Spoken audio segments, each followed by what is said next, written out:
That's not a problem.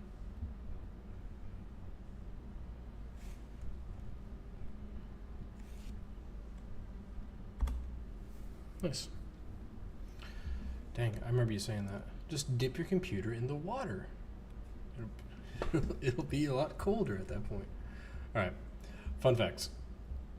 Well then, let's get back into our humble live play. The Trial of Unity is behind you. The clock is ticking as you are awaiting dawn. You are thrust one more time into the scene here. We'll kind of jump back in slowly as we see each of you. Let me drag YTtR onto the map because we don't see you. Sorry, my mistake. YTtR. Hacha. Hiya. Right. I can't ping you. Weird. Is it not pinging for anybody else? Wow. Weird. It's got like this, like a super long, I had to ping for a really long time to get that to work. No worries. All right. Frustrations aside, we get you guys back into the scene here where you are surviving. Surviving the beginning of the trial. You have established a camp. Parn had been going around collecting fallen logs or been dragging them out of the low parts here. There were some fallen trees down by the rocks down around this part. He had taken pieces of this tree off and established just a small little perimeter here. Fang had gone down and begun looking through the weeds to look for different small wildlife there. I believe Sage had begun trying to remember as she described it, the songs of the wilds, to see if she remembered any other details she was supposed to know regarding camping in the floodplains. She had previously said, make sure you find where the frogs sleep and don't sleep where they sleep. Is one of the sort of nuanced clues that she had for how to behave and how to survive in the jungle. You actually went out there with Terran. Terran having gone through the trial of Unity with a previous group, and then said, like, I think my time with them has come to an end. I would like to travel with you all. And not being really familiar or not being against the idea, nobody really said absolutely not. So instead, you are now traveling with Terran. He is with you in the wilds here. He had helped you establish a fire with Parn.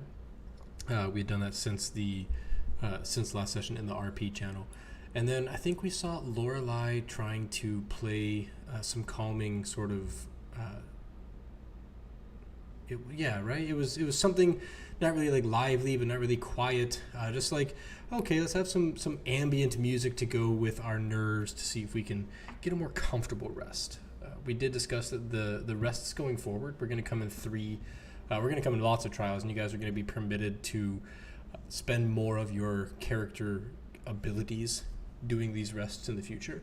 So that is something that we'll be playing with going along. But we want to make sure that we get back into the scene, ground ourselves, reinforce some character actions here.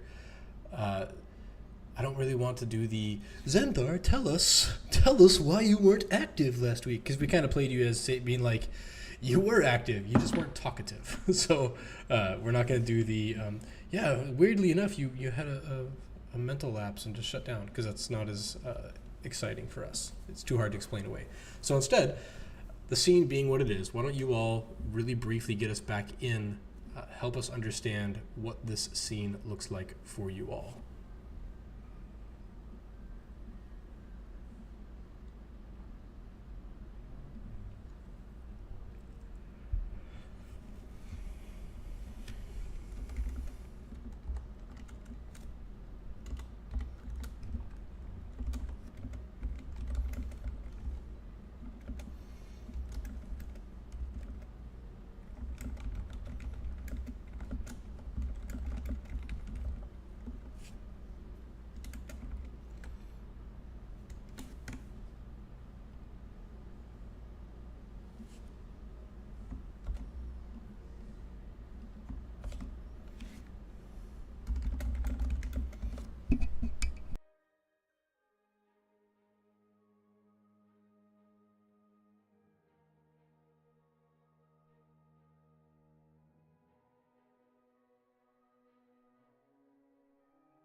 Yeah, so he had dug the campfire down a few feet to stop the light from being visible in the immediate area around him. He had said that like flame will chase away the discomfort of being in the cold.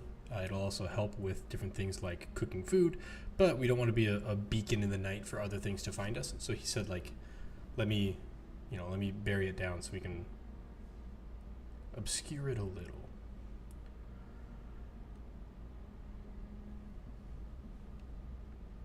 Terran. That is Terran, the wizard who is now traveling with you all. He described he is Terran of the Sea of Fallen Stars. He says he is in this chat with Parn over the week. He described that he is from a place called Emmech, Emmech.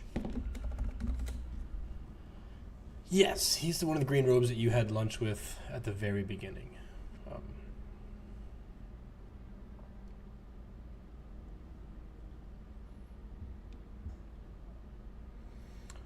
Fang, what are you doing?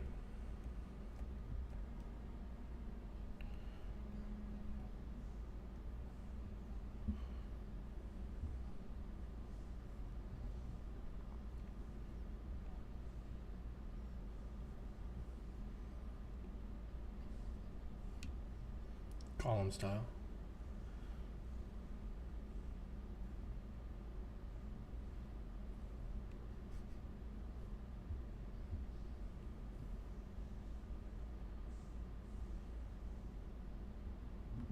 Yeah. I mean, I'm not gonna like make you roll for survival to cook fish. If you were trying to like get more than just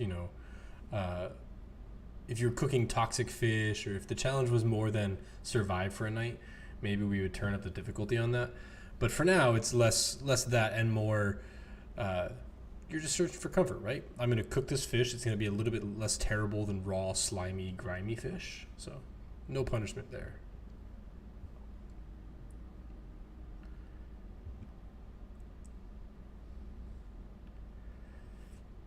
All right, so you pull out all these. I'm not getting audio from Discord. Here we go. Cool. All right. So as you're going about, I think we'll have Sage describe like. Okay, well, the next thing that we have to do. We need to make sure that we have a protection from the rain. That's important because at some point in time it's always going to rain, and we're always going to need to have something about that. I'm going to start spreading out the tarp, and so she'll pull down her pack from hanging. Like she hung her pack next to a tree so that it doesn't collect water on the ground, and she would go like walk over to this tree. The map has this foreground effect, so if you walk under these trees, they kind of go away, but they don't go away completely, so you should be able to see them at least partially. So she'll walk over to this tree and begin tying off a rope to here. And then again slowly walk her way. So I'm just using this so I can get Sage out of the way for the moment, so I don't have to puppet her around too much. Xanthar and Fang are hanging around the campfire. Lorelei, or how long are you? I guess I'll not just like queue you up, rather. I mean, until she's told otherwise, she's just gonna kind of keep trying to play music, not be loud about it, but just kind of just chill. All right, yeah, totally fine. If she's playing music, Fang might join in. Like, you know how huskies try to sing along, but it just sounds like crap? Guess what Fang's doing. Nice. As a dog, it's endearing. As a person, it's kind of unsettling. We don't question it. He's doing his best. We don't question it. Fantastic. We'll let it slide. Lorelei, as you hear Fang jump in on your music, is it jarring to have someone sing along with you? When's the last time you played your instrument? You've been traveling on the road for a while. On the road, you're not on the road. You've been traveling you've been traveling out and about for a while. When's the last time you played somewhere or at all? For the most part, she's played at home, not too much in front of people, unless she's more comfortable. So this is probably the first time she's really tried to play in front of everybody. So to hear Fang kind of jump in, she probably like misses a cue and is like, "Oh, okay." But kind of like, "All right, well, let me just ease back into it," and is doing her best to harmonize. Yeah, I think when you for a moment when you stop playing the music and you kind of get jarred or jostled, you do hear like more than just Fang. Somewhere, a very there's a very quiet sort of there's a very quietness to a floodplain like this. It's a lot of noise, right? There's crickets, there's cicadas, there's snakes, there's alligators, there's birds of prey. There's I described there being a thunderstorm far off. For the sake of, I'm going to drop us here just to set the scene again. So let's go back to this just momentarily. So this is the site where you guys are. This is the appearance of the floodplains. For those of you playing along at home, there is the mountains in the background. Those would be the Cobalt Mountains. There is a storm rolling up from them. It is probably should be reversed because the sun would be in the west setting a little bit. I mean, if you're looking south, that would be the west, wouldn't it? Yeah. Okay. So, it looks about like this. We're getting closer to the end of the day, so you guys are seeing a little bit more rain, a little bit less sunshine. I'm going to drop you back over to the map now. But as you reach, which map is it? Is it this one? Oh, thank goodness. Yeah. Okay. I didn't know what map I was dropping you onto because there's no description and no thumbnail. So good DMing. Awesome. As you take a momentary pause, the floodplain is not quiet by any sense of the word, but you hear a sort of unnatural hush far off in the distance, followed by a flare goes up in the sky. You hear a scream and a flare. From the city, from Port Nyanzaru, there is a rush, almost like an expectant rush, as this group of flying, they're carrying a torch and they're flying, so it's hard to see what they are other than like the person carrying the torch appears to be flying without wings, so they have some sort of magical flight. They are flying overhead towards the flare. They move at a very quick speed. There's 3 of them. Only one of them is carrying a torch. The other 2 are kind of hard to see because it's already getting to be dusk. I think that you can probably make out that at least one of them have wings, but it's hard to tell if the other one looks like they are winged or not winged, but they're flying very quickly towards the source of the flare. But yeah, you hear this blood-curdling scream followed by flare going up in the sky. They're way off, like close to the tree line of the jungle.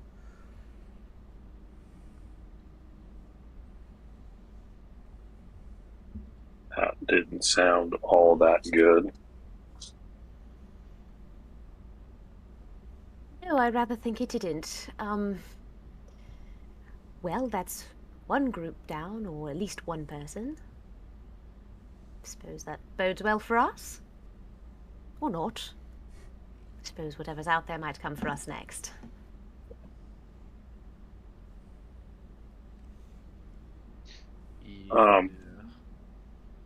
Parn would be very unused to not doing anything, especially when he knows something is coming and there's things that he could use.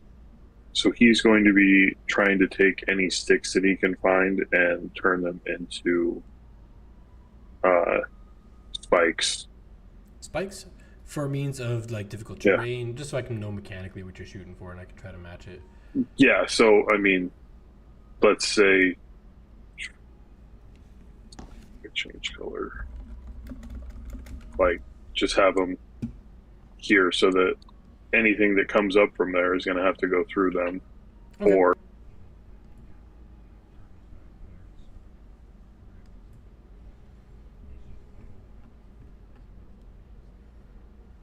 yeah, that makes sense. I got no problem with that. I'm going to let this linger and let you guys kind of think about what else you want to do as this is going on.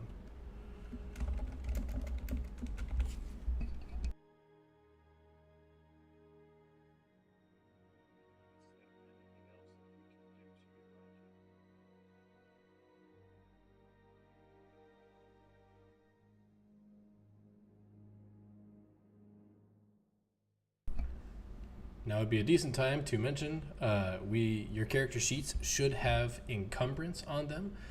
So if you go to your character sheet in the bottom next to your inventory, it'll let you know if you are encumbered.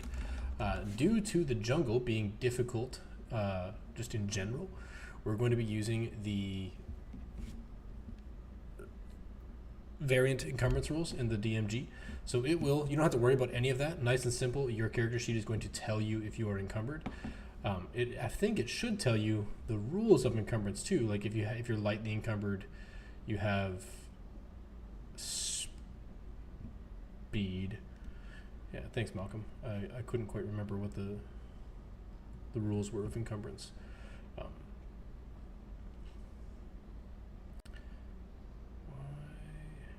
Sorry, there we go.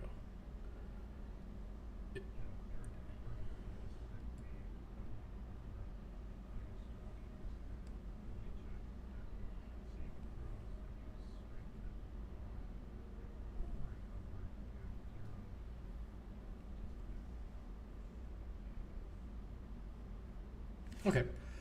And then on your sheets, let me just jump into the first sheet here and see. You said you don't have anything in yours, Zenthar?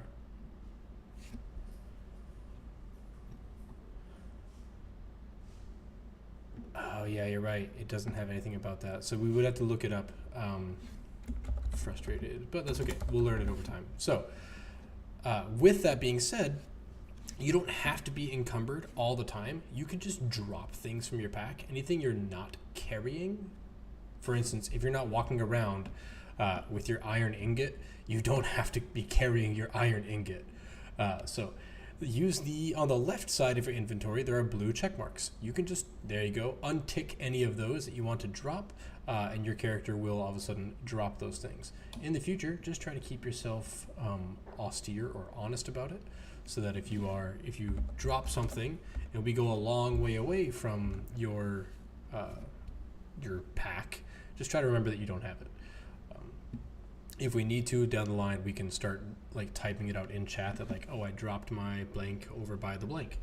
That way we can try to track it. But we're just going to use the variant encumbrance. The rules for the variant encumbrance, if you're not familiar, if you carry weight in excess of 5 times your strength score, you're encumbered.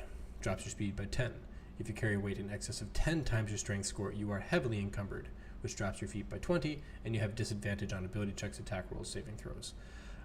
So it's not good to be encumbered.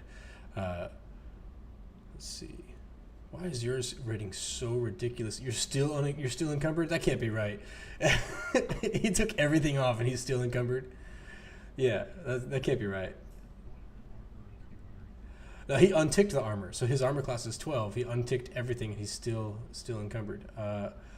Odd. So let's go variant off, simple variant. Oh, here we go. Ignore non-equipped items weight. There we go. Check it again. Yeah, there we go. You should be fine now to start tacking things back into your character sheet, Zenthar.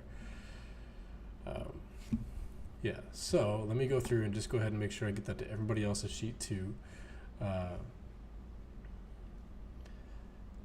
Ignore auto non-equipped.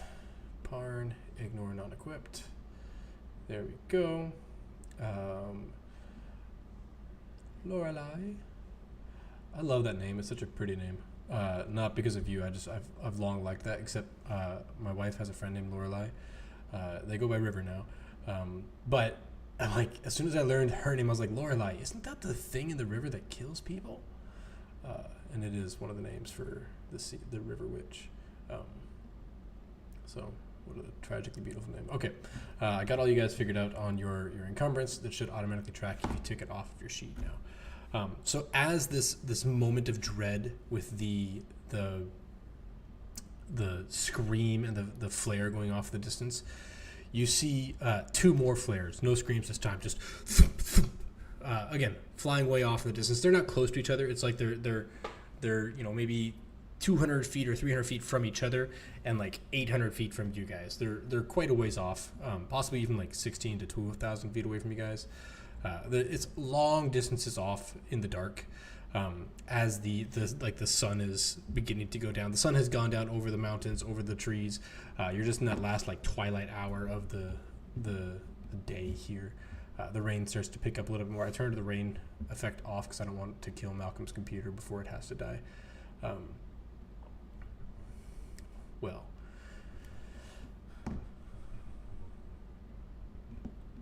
nice.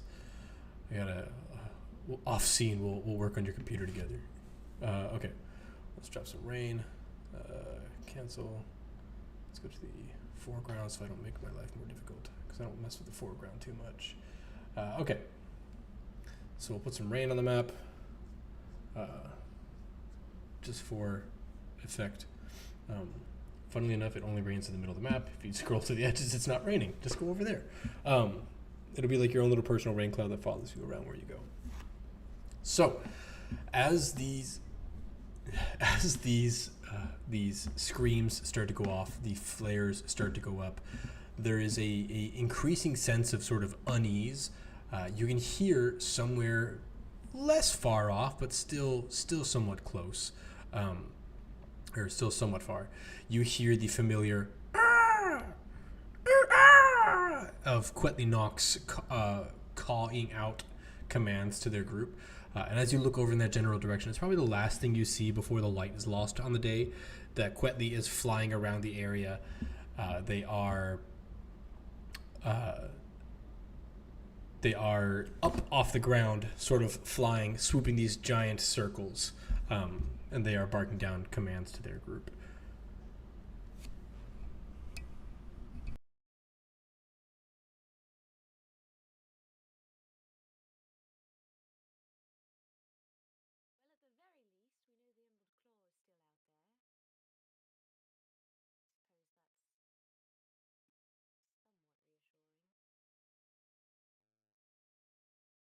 For the time being, at least.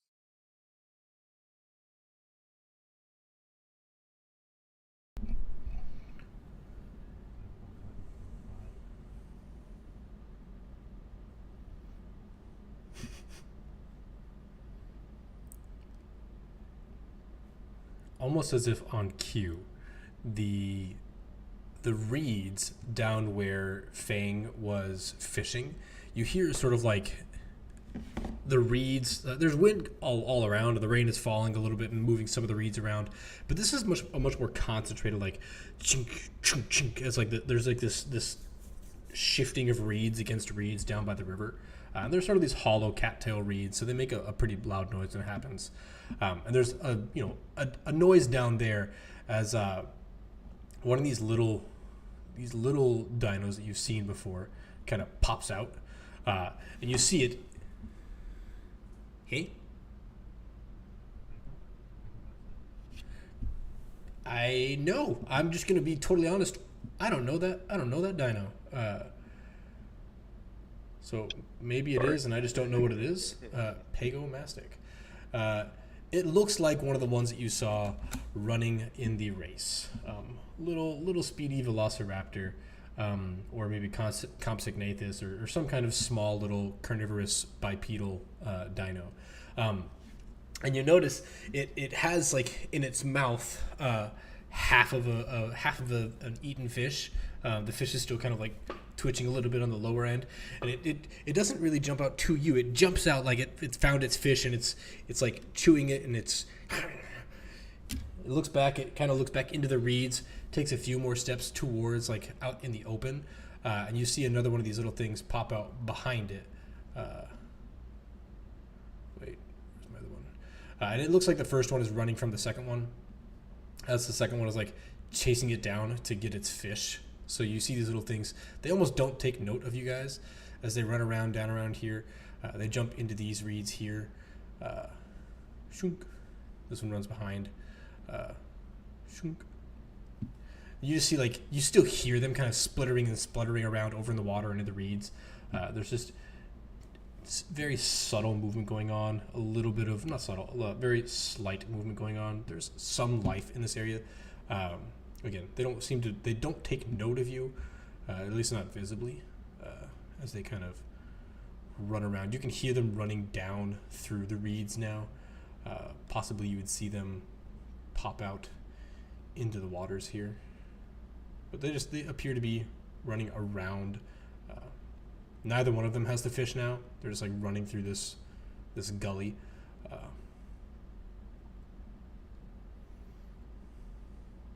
Sort of run down here, jump into the reeds again. But yeah, there's just, it's an uneasy quiet, right? An uneasy. There's movement going on, but none of it is really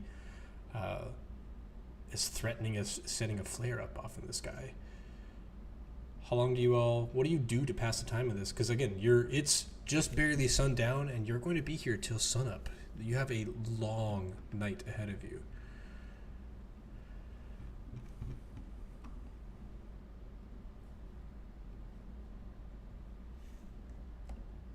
Well, Does anyone want to try and get some sleep?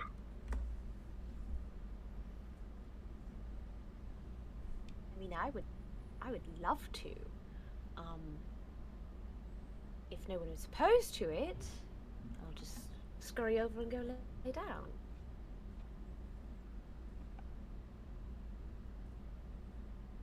what about the weather?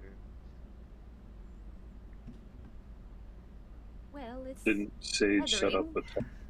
Well, that's right. Sage would be working. She would have tied off the tarp to this tree and would have come down over here like, okay, let me tie it off to this tree. She's just walking around, so your camp will be covered by this slanting tarp as she tries to get you some of the somewhat out of the rain. Oh, okay. Good call. Do we know how long the night is typically here? I would say it will probably rise at the equivalent of like 6:30. So you probably get like the first signs of light in the morning. And what time would it be now as sun is setting? It's 8:30 in Miami. 7:45. It's 8. So you have 9, 10, 11, 12, 1, 2, 3. Yes, I still count on my hands. Like 11 4, hours. 6. You have like 10 and a half hours till daylight. Yeah, still count on my hands.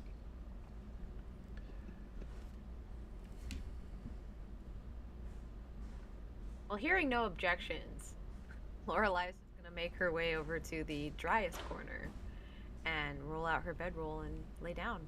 See if she can't get some sleep. Yeah. Yeah, you step underneath one of the tarps and underneath the trees. So you've got like, you're covered by the tree, and the water runs off the tree to the tarp and then off the side, so you're out of the way here.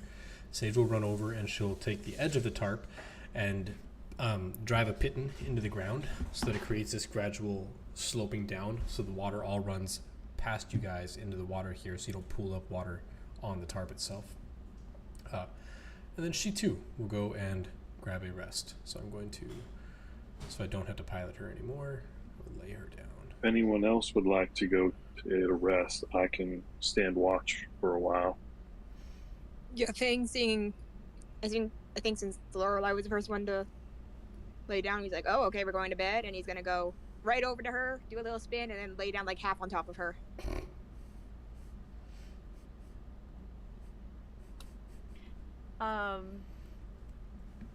Does he smell like wet dog? What do you think, Susan? That's a yes. Yeah, Lorelai is just kind of like, oh, I guess this is happening. Taps him on the shoulder a little bit, like, good dog. Yeah. There's Taryn, gonna be a bit of a floral wet dog scent over in one corner. instead of it smelling like, lilac or ylang ylang, it smells like wet lilac and wet, like, as if they've dropped all their leaves and they are now just a pile of wet detritus. Awesome. That's a pleasant smell. Okay. Taryn will go sit on this log. He will pull out like a book and begin ruminating over his book and studying the words, and starts to say some of the words, very quietly. He makes hand gestures, and his, as he does, his little motes of magic appear in front of him, and he like waves them away. I imagine it's somewhat like Tony Stark when he's doing like the heads up display, moving stuff around like this, and it's kind of a mix of like that and just for modern media, so we know what we're looking at. So it's like that mix of that and Doctor Strange, where he makes a rune, swipes it away, it fizzles away into the sun. He looks at his book again, he turns the page, looks at a different, he's just going over his spells. I'm RPing him going over his spells for the day.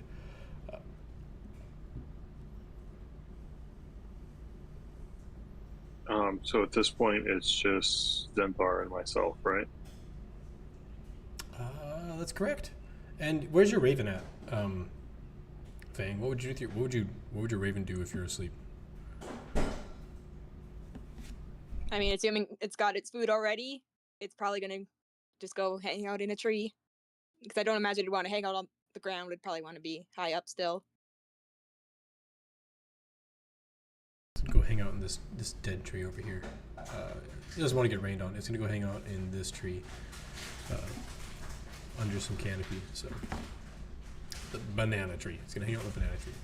Super important where the bird goes. Okay, yeah. So it is. It's just Parn and Zenthar. Tarion is awake and is conscious. He's just not engaging at this point. So just the two of you at this moment. I will walk over to Zenthar, but making sure to watch behind his back because he obviously can't. I know that you're from here, or at least work here. Is there anything that we need to know?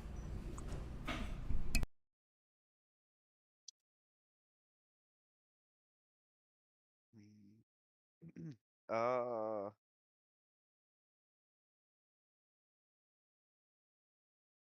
mean, are we talking surviving wise? In the present situation, yes, that is what I had in mind. There's other things I wouldn't mind hearing them though.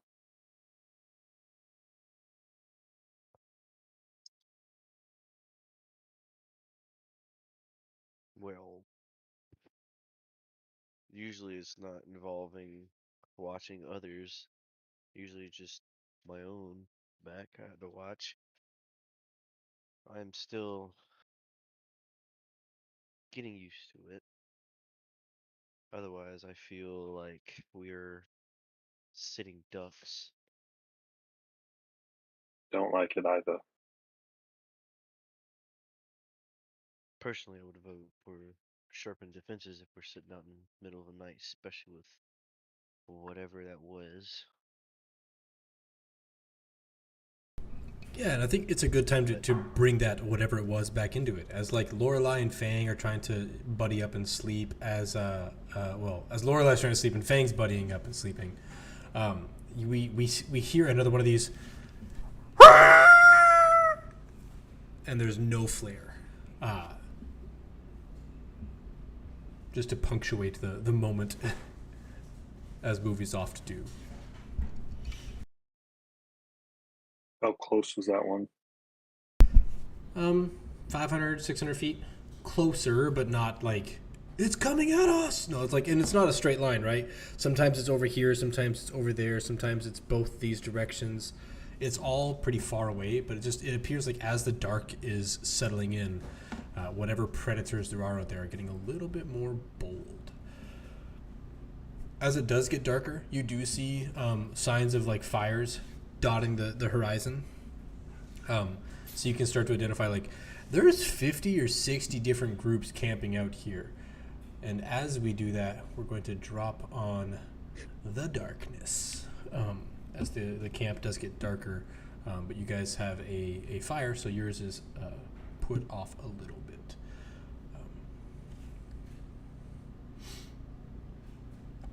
Sorry, I didn't mean to derail you. I should probably learn not to do that if you guys are role-playing, to not open my friggin' mouth. But I did, so turn it back to you. Back to you, Tom. I should have asked the rest of the party.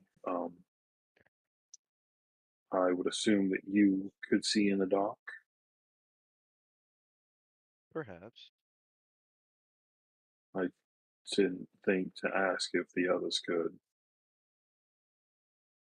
Other than the mutt, I doubt it. Do you think Lorelai would have been able to fall asleep that fast, or do you think you're hearing a lot of this conversation going on? She's probably hearing the conversation, but she's just keeping her eyes closed and kind of maybe pretending. Yeah, there's the constant like tap, tap, tap, tap of loud rain hitting a tarp. It seems louder when it hits a tarp. It's like sleeping under a tin roof. Magical.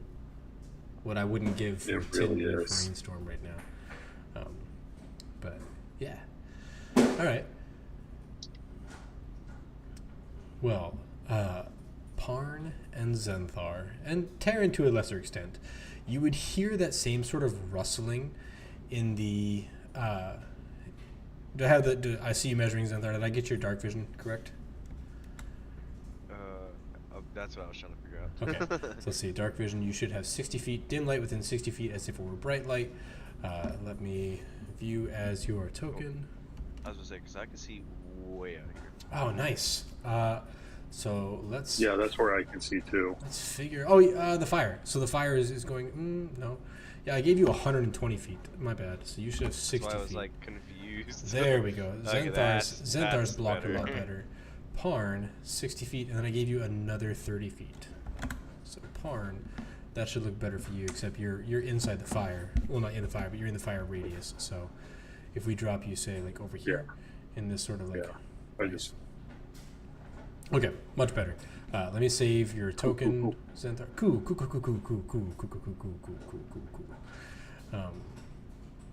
I'm gonna get a shirt with that on it. It's just gonna be a big cool at the top, and it's just gonna be smaller type font every single layer, or every single like level down. Cool. You just need to do it like an inverted exclamation mark, and then down at the bottom another big cool. Yeah, cool.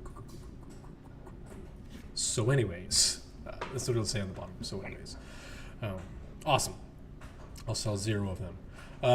As you guys are chilling out, you hear that same sort of rustling down in these weeds, kind of around the lower part of this. I don't want to say map because you're not on a map of the lower plane. You see there's a little bit of action going on down back where you saw those two dinosaurios. I'm gonna pop them back on. Nope, not add turn. That's not what I meant to do. I meant to token. Turn order close. I did not mean to add that. That's not me. It's not foreshadowing. Okay. Combat. That's what they all say. Roll for death. Okay, so as these things, this time, only because you can see in the dark and because they are within the radius of the fire, you see their heads just like poking out of the reeds, sort of looking at you. They kind of study you. They poke their head back, but you see them looking in and out of the reeds, kind of all up and down this shoreline. They sort of pop in, pop out. I would just drop them on the map and off the map, but it's a nuisance. So instead, I'm gonna have them do this. Yes, it is. I think there's a shortcut. I should look up the shortcut. But yeah, so they just pop in and they kind of look around. They never really leave the reeds. They just study you from this side. What I have noticed them. You have dark vision. My perception is shit. You have dark vision, and they like. I'm assuming you're not just casually. You offered to take a watch. I'm guessing you're not like studying your shoelaces. Correct. So when I wouldn't be talking to Zenthar, I would be walking around, I think Zenthar notices them first because you're looking towards Zenthar and Zenthar's looking past you. So Zenthar notices them first.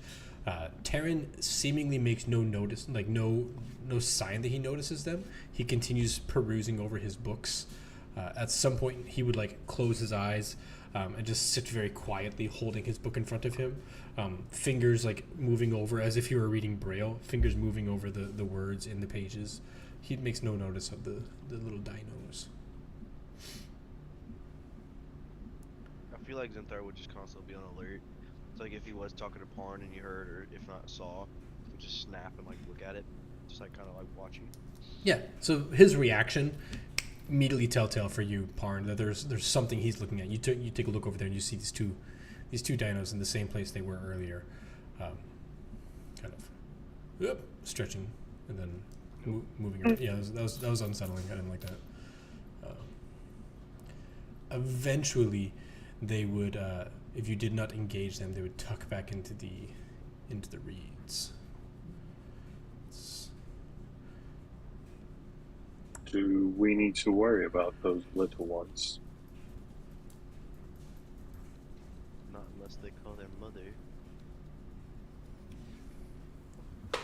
What? She's their mother. Something I'd rather not associate with, if possible. And now, as the night gets a little bit darker, these flares pop up a little bit more often. The screams pop up. There's almost always a flare that accompanies a scream. Sometimes there's a flare with no scream, and then like twice or three times throughout the whole night, there's a scream with no flare. As like somebody didn't get their flare off on time, and you see like the guild members flying out to the in droves now. It's almost like watching, Flight of the Valkyries. Is like they're flying over, they're picking people up, they're dragging them back to the city. It's very hard to see them though because it is so dark, and you're looking up into like a cloud overhead cover. So it's like there's no moonlight. It's a very dark evening. But yeah, it seems to be getting worse. Some of these are as close as like 200 to 300 feet away. Again, all coming from closer to the jungle.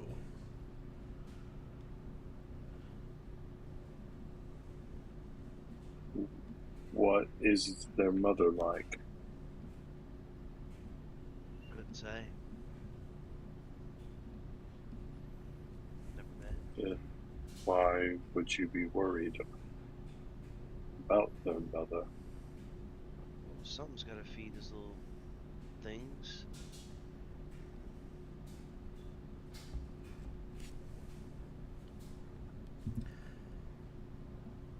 Yeah, you start to notice the water, the rain becomes a little bit heavier. There's starting to become running water through these channels that you're between.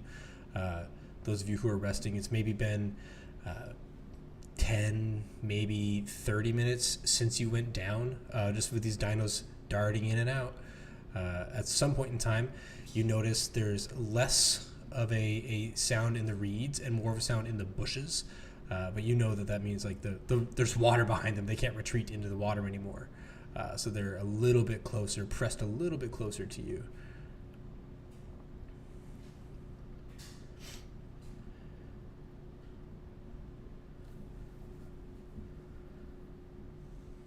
Martin will start to walk around and try and actively look out into the darkness and see if he can see anything. Yeah, why don't you make a perception check as you're trying to perceive the area, the night that's going on. 18, you're still on disadvantage. I don't know why, but you're still on disadvantage. So, yeah, you notice as you step up to walk out, there's a sort of a reaction in these bushes as two of these little things from the same area where they were change there. Well, there's so many options when you right click now. Thank you, the jump gate. But these things, they see you approaching them and instinctively they're like, nope. And they begin darting off to a different bush to get farther away from you. They split up and they run further off into the dark. And you see there's a larger rustling of leaves still lingering here in this sort of like spiky fern plant. You begin to hear like it's hard to perceive really what's going on because there's running water now on both sides. You see that you are kind of on an island here, but there's the area behind your camp is slowly beginning to become flooded over here in like this rice paddy. There's just a lot more water as the rain continues to get heavier and heavier and heavier. your fire gets a little bit impeded by the rain as its light becomes slightly dimmer. Taryn will see that, and he's like, I think I can make it brighter if we want to, but it won't be. I'm going to need to dig it out of the pit, so it's going to become a little bit more visible beyond our camp. Is it something you would want me to do and pick it up and make it? Otherwise, it's going to become flooded in that hole.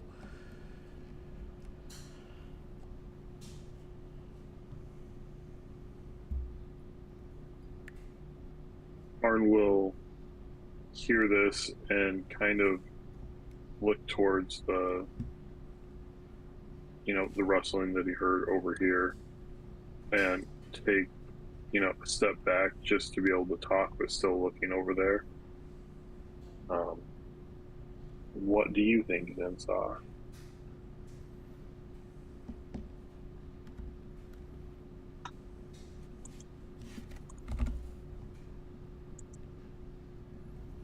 I missed that first bit. I was typing. I apologize. How dare To you? me or to you? In fairness, it was to the DM. It's fair. Yeah. So he said, what do you think about lifting the fire up to be a little bit less flooded and a little bit brighter? However, that will make you a little bit more visible from afar.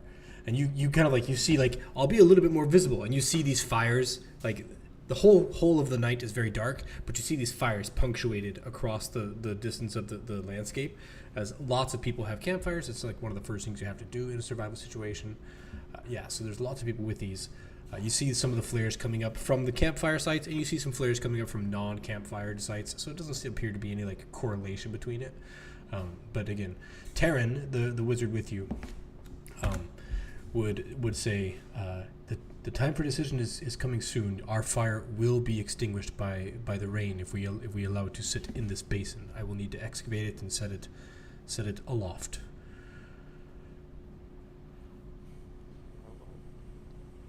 I think we gotta raise it. Gotta stay warm. Right, and I don't wish.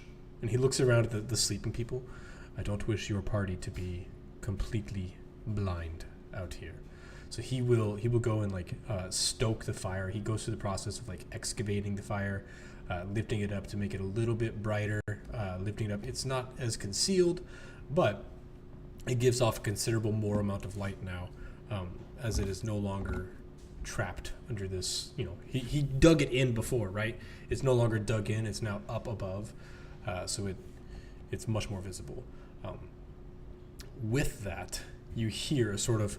And I think, Lorelai, would you have been able to fall asleep?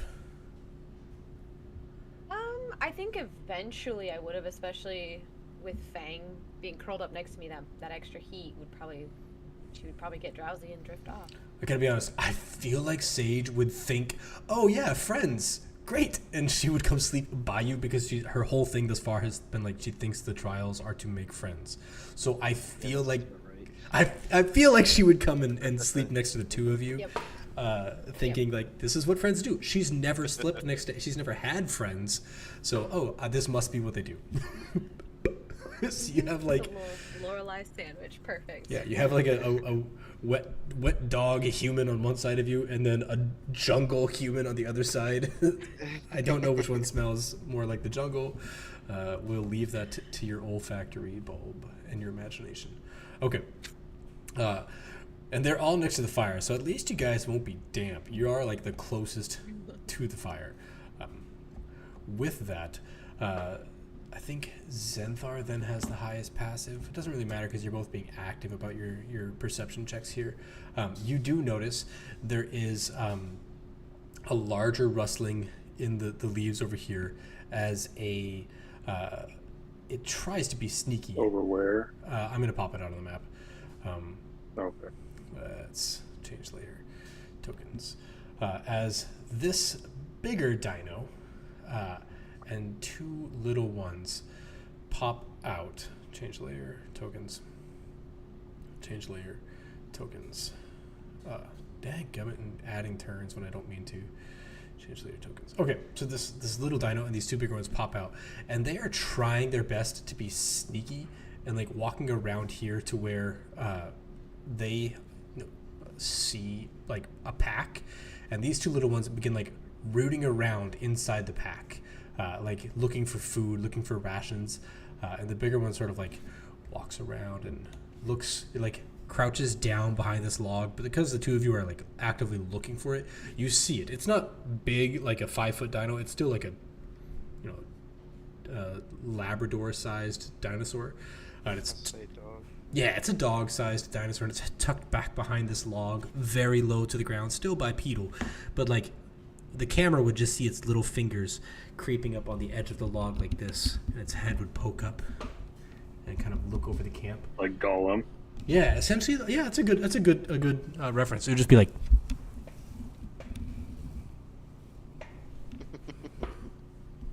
it's just spying on you from the log here.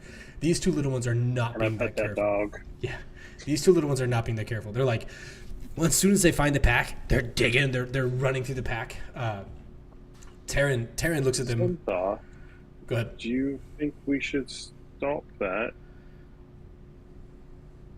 Or should we let it keep going? I think Zinthar would stand up. He wouldn't go like crazy fast, like movement wise, but he would. I think he would collect the fish that was given to him earlier, or at least have some. I think he would approach slowly.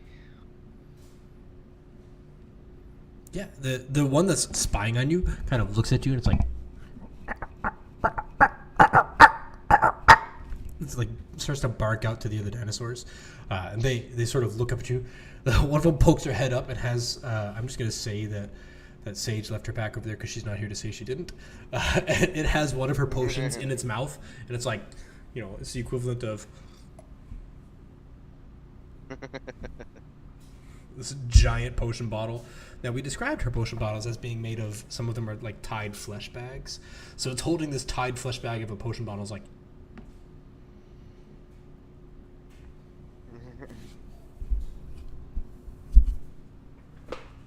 it takes its victory and begins to slowly walk back towards the reeds here. This one jumps up on the log. How far do you walk over towards him, and how fast, and what's your body language like? And he would approach relatively slow, like really slow, but enough to where like he's got like his hand is on his what is it called, a smith knife, a smithing knife. I'm okay with that. Smith's knife. He's like holding it as an on guard for like if it does anything funny. To strike it, but otherwise he's trying to not exactly tame, tame, quote unquote, I guess. Yeah, that's fine. That's a word. But he would definitely, like, as he's walking by Parn, just be like, just be careful. Yeah, the bigger one kind of takes a step back and sees you coming towards it. So the little one is now, it has the potion bottle. It looks the potion bottle one ran away. This one is here, and it has like field rations, dried rations and berries. It probably has the juniper berries she got from the Trial of Unity, and it's just looking at her like.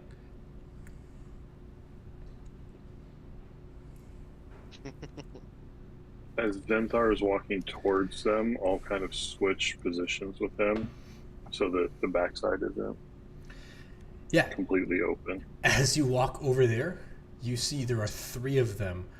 These ones are being much more stealthy. As all 3 of them, one of them has like Sage's whatever she has on her in its little greedy hands, and it's using its teeth to like try to chomp at the rope tying it to her. You turn around and you see them, and it's like these ones over here were meant to grab your attention, because these ones over here, as soon as you see them, they're like, ah! they begin taking off. Each one of them. Go ahead. Yeah, I'll walk over trying to get close to them and gently start trying to wake these three up who are in a big cuddle puddle. Yeah, these little things run off into the. You hear them run off into the water. There's like a splash for a moment, and they become difficult to see after that. Yeah, you wake the others up. Yeah, I'll start shaking feet gently. Things are getting a little bit dicey out here. I think that we could use the rest of you now. Lorelai's just gonna roll over and kind of nuzzle into Fang and be like, "Not now, Mom. So sleepy." I will sprinkle some water on her face. It's in an otherwise like wet environment. You're the one dry thing, and then a leak springs. And you are doused.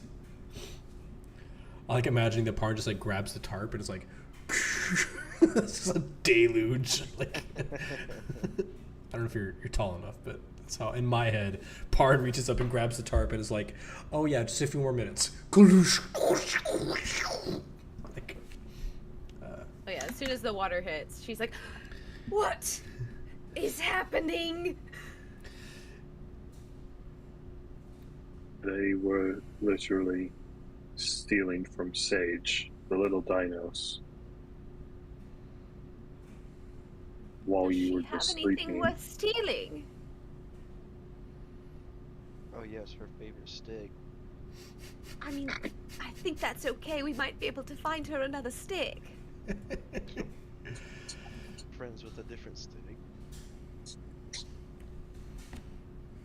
oh yeah, they take Barn. That'd be awesome if like when you look up and they have Barn in its mouth and it's like. Meanwhile, Barn is chewing on its finger and like it's chewing on Barn like a chew toy, and Barn's chewing on it aggressively, but Barn isn't capable of There aggression. have been 6 of these little dinos out here already. I Okay. feel like we need to be on the lookout. This little one, as you described, Zenthar, you're not being aggressive towards it. It kind of uses its hands and slowly on all fours comes over and it's like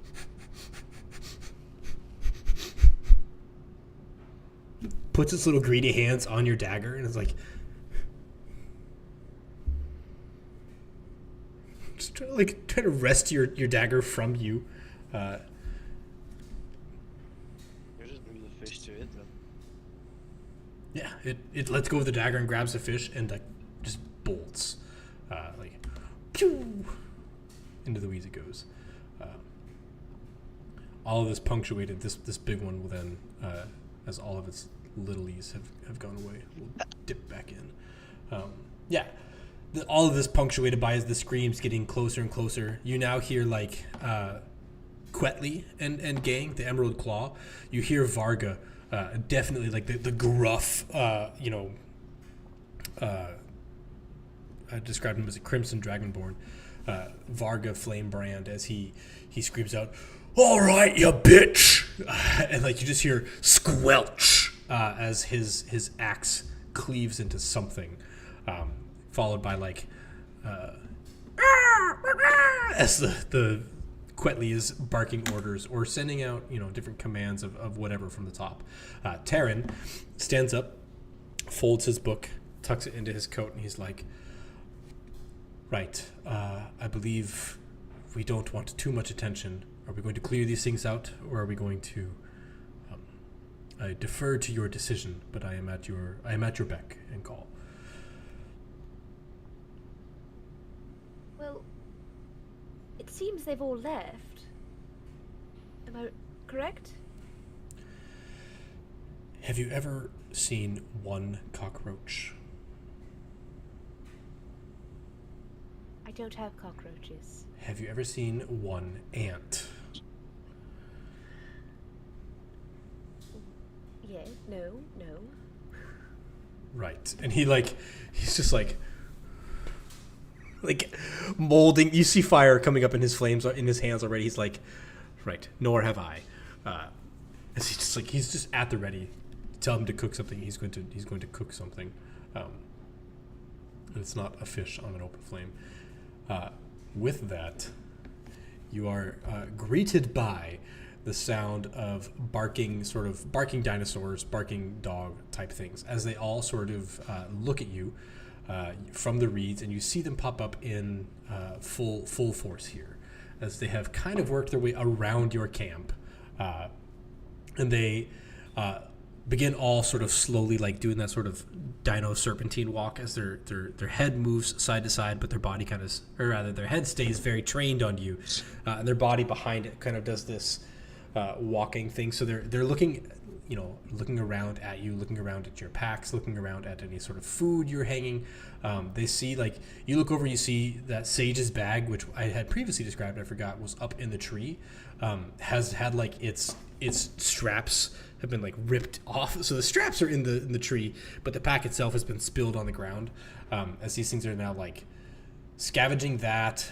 The bigger ones are looking at the rest of you, kind of like you might be food. They're looking at Fang, who looks very food-ish, and they're going to slowly begin encroaching on your camp. This will be the third time, well, second time against an enemy. We are going to roll initiative. This being the opportunity to either chase them away or just obliterate them. Your choice.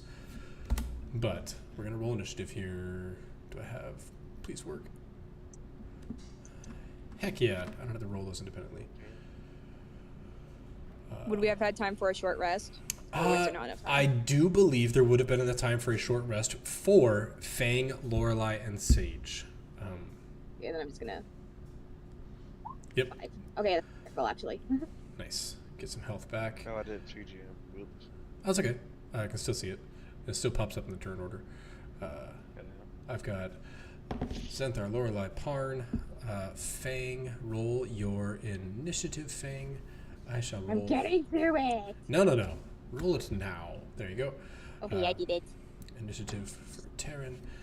And then I normally like to puppet people who are absent by committee, but because we don't really know what Sage can do yet, I shall be playing Sage by myself.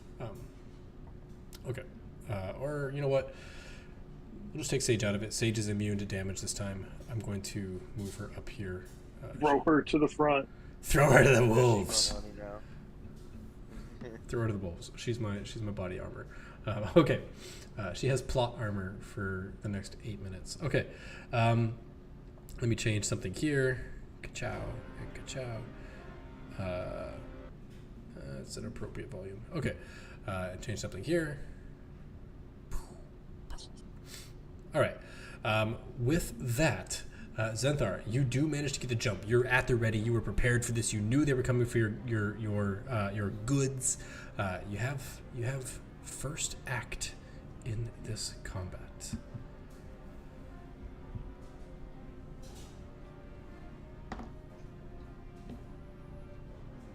Okay. This being the first time we've seen Zenthar fight, because you actually, I think we had you space out during the. Yeah. Interesting. Okay. Cool. Okay. That's my shirt. I feel like he would, not like, I don't know the word for like, psyching out is the term I guess I'll use. Instead of like hand on the dagger ready, just instead to reach for his maul as he just runs right up to it, just goes to it. Yeah, there's like a feint with the dagger. You know, you kind of step to the dagger, and then instead your torso twists. You grab the maul, and you just begin rushing this big one. Yeah. And I'm guessing you're just going in for the skull smashing. There you go. Oh yeah. Why is it disadvantage? No worries. Just tick it off on your Yeah. character sheet. Okay. Okay, yeah, 17 is definitely hit. This little dinosaur, again, it's the bigger of the two, but this little dinosaur pops its head out of the reeds, is slowly beginning to walk towards you, and you get to jump on it somehow. Like, you run up to it, your maul, dragging it behind you, kind of like feinting with the dagger, and then you bring it up under its chin. It sort of sidesteps the dagger, and this heavy maul collides, and you hear like as the bottom jaw kind of like falls a little bit slack underneath it. It like lets out a little like mouth kind of goes, slack. What else are you doing? So I think that's the only. Yeah, perfect. After you, it goes to a collection of these little dudes. This one is going to run up. Lorelei, where would you have left your pack when you were resting? Would you have like slept on it? Yeah? Yeah, I was thinking she was kind of using it like a pillow. Perfect. This little thing, I want you to look at your pack, and is it all neatly tucked in? Describe to us how Lorelei carries her backpack. It has It's very organized. Like she's got a pocket for each thing.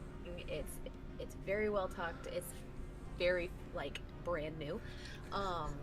And yeah, so it's she's got it all tied together. Like she keeps it very ship-shaped. Prim and proper. So my 5-year-old, just for context, has a water bottle that goes on the outside of his backpack, and his school is very particular. You have to have the water bottle on the outside, because that way the kids can get to it without having to get their backpack and ask for all the permissions. Do you have anything that would be carried on the outside of your pack, or would it all be neatly tucked inside? No, it would all be neatly tucked in. Okay, this little thing grabs the straps, and it's like it's just like yanking on the straps of your pack. When it fails to really do any sort of damage, it just like it looks up at you. It's gonna take a small little like snap at your fingers, because I'm assuming part of you is on this pack, and it wants you off of the pack. So it's gonna take a small little nip at your fingers. A 16 does hit, as it does just a small little nip for 7 piercing damage as it chomps into your hand. It's a small little nip. I'm laughing because that's almost all of your HP. Perfect. We're doing fantastic.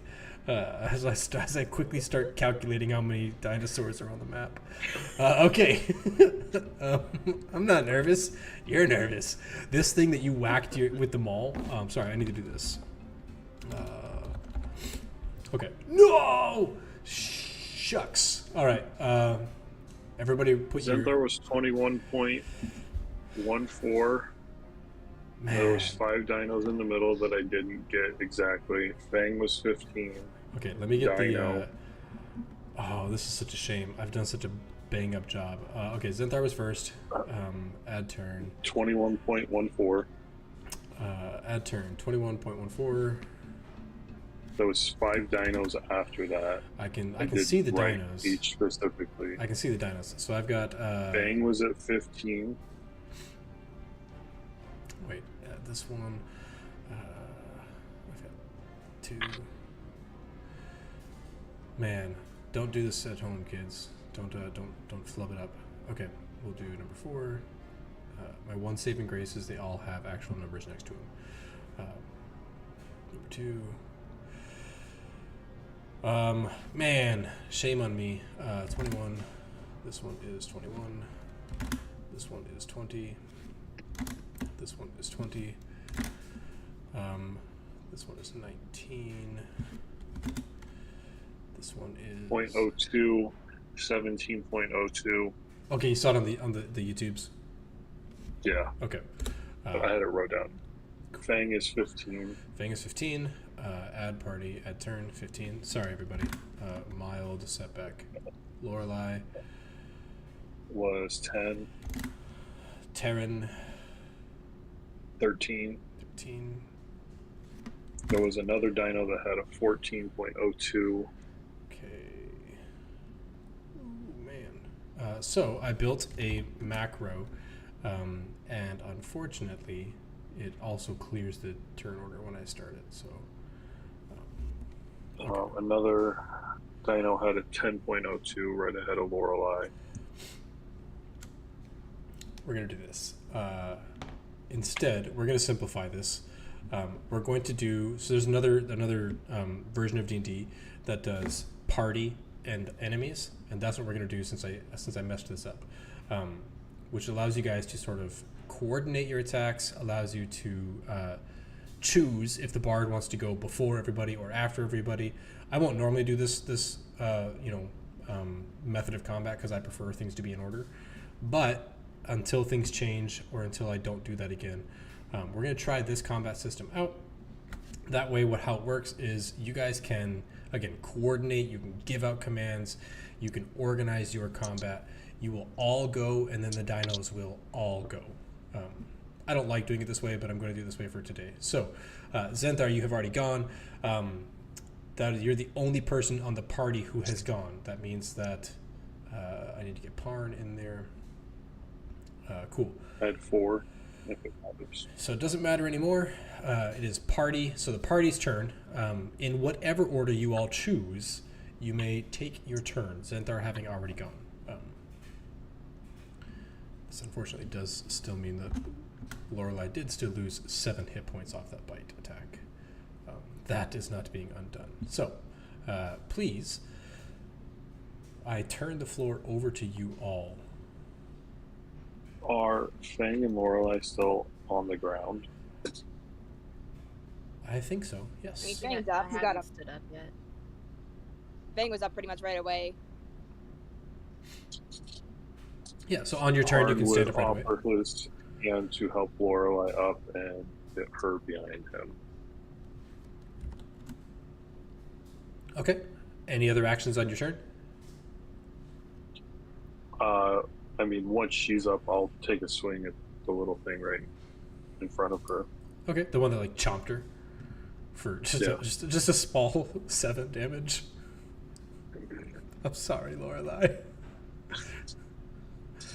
Do you want me to swing? Yeah, go ahead. Go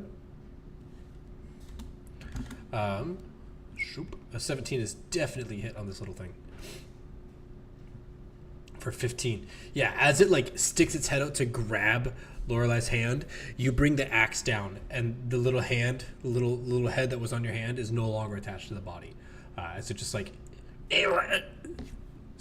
squish, gone. Very, very surgical. Get Like behind me. Yeah, hearing that, she would probably actually take multiple steps. She'd grab her bag and just step back, like, on the other side of the fire as far away as she could get.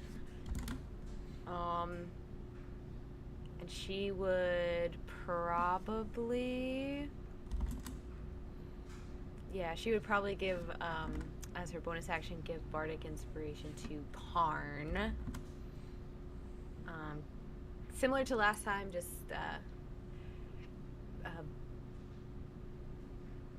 I'm sorry, I can't think. My brain's shutting down. I'll come up with something. But you have a little flower, like, buzzing around your head. nice. Inspiration. There's no pressure. I'll always say like I'm not as charismatic as my bards. I wish I were, but I'm not. Okay. Fang, anything you're doing on your turn before we jump to Terran and the enemies? Fang probably grabbed the dino that's closest to him, just like bite it, and then like swung it around with his head for a little bit, and then chucked it at the bigger dino. Excellent. Not necessarily doing a lot of damage, just trying to like intimidate them. Yeah, like a grapple. Yeah, so I think it's like an opposing. It's like a grapple flavored as a chomping with the mouth. Yeah. Roll your athletics, or yeah, it should be athletics to like forcefully move them.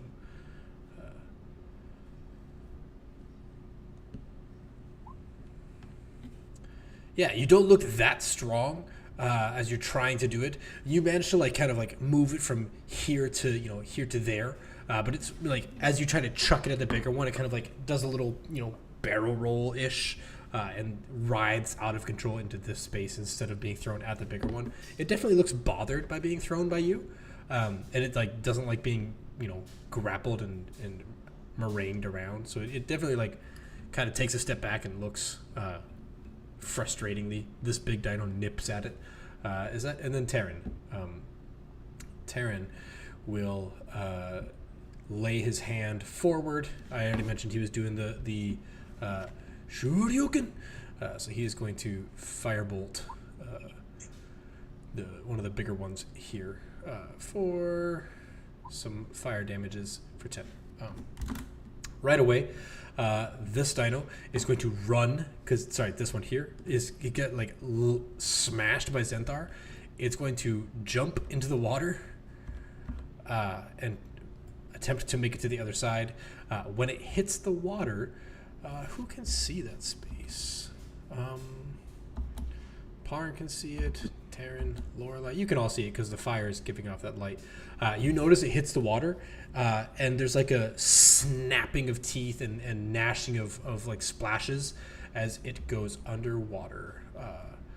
Zenthar, you're the only one close enough to see the actual like color of the water as the whole river goes red as that thing hits the water. Nice, I put it on the wrong layer. As the whole river, like this thing hits the water and it just red everywhere. And like, have you ever fed fish at like a fish hatchery? They all go like, they're jumping out of the water in like a frenzy. The water is just choppy as something is jumping a lot there, and the river fills with blood. Okay, so that's that one. This little one, as it sees you smash the other one's head, has a little bit more courage, but not that much. It's going to run this way into the distance over here. This one that got fire bolted is going to run up on Fang, surrounded by this one. So these two are both going to take a bite attack on Fang. Bite. And the little one, a 15 does hit you. So you're going to take 4 piercing from the big guy, Fang. Thankfully you healed. And you're going to take another bite attack from the little one. A 15 for an additional 7. Wow, Fang gets dropped to 1 HP as well. So don't feel alone, Lorelei, as your 2 of you are down to 1 HP. This one, did you grab your backpack when you ran with Parn? Did I remember you saying you grabbed your backpack? Oh yeah, I did. Yeah. Okay, this one, seeing that Parn bit out at Lorelei, or like grabbed Lorelei away and took the pack with it, it's frustrated with Parn, so it will try to do a bite attack on Parn. Same thing here. A 16 does hit for 6 damage against Parn. This little one up here, you have it's piercing. Piercing, that's correct. I can't see any of the damage or anything. Oh, thank you for clarifying. It is all colored green, isn't it? Whisper toggle. My apologies, everybody. I've been rolling them privately. And then let's do this one too. Good. Sometimes I choose to whisper mine so I don't give away, like, in a previous campaign I had somebody who'd be like, wow, they have a plus 12, and I'm like, yes they do, but it's not a problem here. Okay. Yeah, so then you're going to take 6 piercing from that guy. 12. Ooh, I forgot you're vulnerable to that. As the last one for this turn is going to run up and is going to claw at you. A 9 does not break your armor class, though, as you are kind of overwhelmed by these. And we will, at this point, because I've plugged all their initiatives back in, we're not on round 54. We're on round 2. Zenthar, I finally got the turn order back restored. So, will you add me in at 4? Yes. 4. Look at that. You're already in the right place. 4 and 0 were effectively the same. Yeah. I'm just letting you know that. We're also going to get to probably see the lingering injury chart if I can survive this. I mean, 3 of you are getting close. All right, Parn. Yeah. Parn, tell me, Parn, Zenthar, as you clobber that dino, it leaps over the reeds and plants into the river and just gets, what's that piranha movie? It just gets devoured in the water. It's your turn again. I think for that reaction, he would like, what in the hells? As he like backs up, but he like trips over the log, falls on his back or whatever, and like gathers his bearings, stands back up. Like, what? What? By any chance, is there anything over here? I can't see underneath this tree. Yes. Let me remove those trees because they are, at this point, no longer helpful. There's a tree there, so we're just going to take this tree. Oops. Let me... 1 second. I mean, I could just step up underneath it. I just wasn't sure if there is anything there. Yes. Let's go. There we go. Now you can see. There are trees there. We're just going to remove them from the thought for now. He's gonna keep his eye definitely focused like on that spot he saw. But he's gonna snap back and like, okay, focus, and start swinging at these little boogers. Yeah. Let me see. A 25, a crit. Yeah, I think a 25 hits this little thing. As you kind of trip over. What's it look like? I mean, you critted this thing, and it is a. Let's say like it was trying to sneak up on Lorelei, and as he tripped back and fell, the hammer's like momentum going back just squishes this little thing. Yeah, you trip over the log. You instinctively like jerk your arms back as you're off your balance, and your maul clobbers this thing, and like it's riding the maul, and it rides the maul into the dirt as it becomes a velocipancake. Poor thing, stood no chance. Yeah, you just splatter it. Yeah, I say poor thing, but it also like almost killed one of your party members. Not this one, but you know, it's friends. Yeah, wham. Okay, after you, we go to Deinonychus number 2. This one, duking it out with Parn, sees that there's an easier target. What they really want is the food in the packs. Parn, where's your pack? Would you be wearing it the whole time? Yeah. They're going to go after your pack. So they're going to try to bite and claw you. So here's a claw. An 11 doesn't hit. Misses. So here's the bite. A 19 does hit for And 7. I go down. As you go down, and it grabs the pack and runs off into the distance. Getting over here and ducking down into the shallows of this thing over here. I need to send that to... Okay, Parn goes down. Now, we have a cool little lingering injury system. Parn, why don't you roll a Constitution saving throw? So the way this works, for really quick recap, there's a whole video on it, but if you don't want to watch that and you want me to explain it, I'll explain it real quick. When you go down, you have over damage. You make a Constitution saving throw against that over damage. If that brings you to 0, nothing happens, no lingering injury. If you don't make it all the way back to 0, you just click that button in the upper left-hand corner that says lingering injury, and it tells you what happens to your character. Some of them are bad, some of them are not bad, but you don't want to get the really bad ones. So you want to get that saving throw back to 0 if possible. Cool. And if you don't want to play with the lingering injury systems, don't do it. If it bothers you, don't do it. If you do it, I recommend you don't tell anybody your injury. That's why the whole thing is whispered. I recommend that you role play it as an interesting way to increase your character's role play opportunities. You know, we're often lacking for significant moments that you can converse, and this is one of them. So that's what we're trying to do with that. Cool. With that, let me set the dimensions of this thing. I want the rain back because it brings me joy. And Marie Kondo would say, if it brings you joy. Okay. So we go on to Velociraptor 4. It is going to run up. It sees you splatter that one.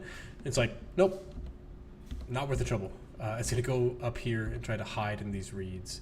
It's going to make a stealth check to disappear into a different layer. Okay. That one is already in a different layer. And we go to 3. 3 is, it's almost down to Fang. I think it's going to try to grab Fang. Do you have a pack, Fang? Do you have a backpack? I highly doubt it, no. Nice. Do you carry anything on you that would be edible, or are you the only edible thing on you?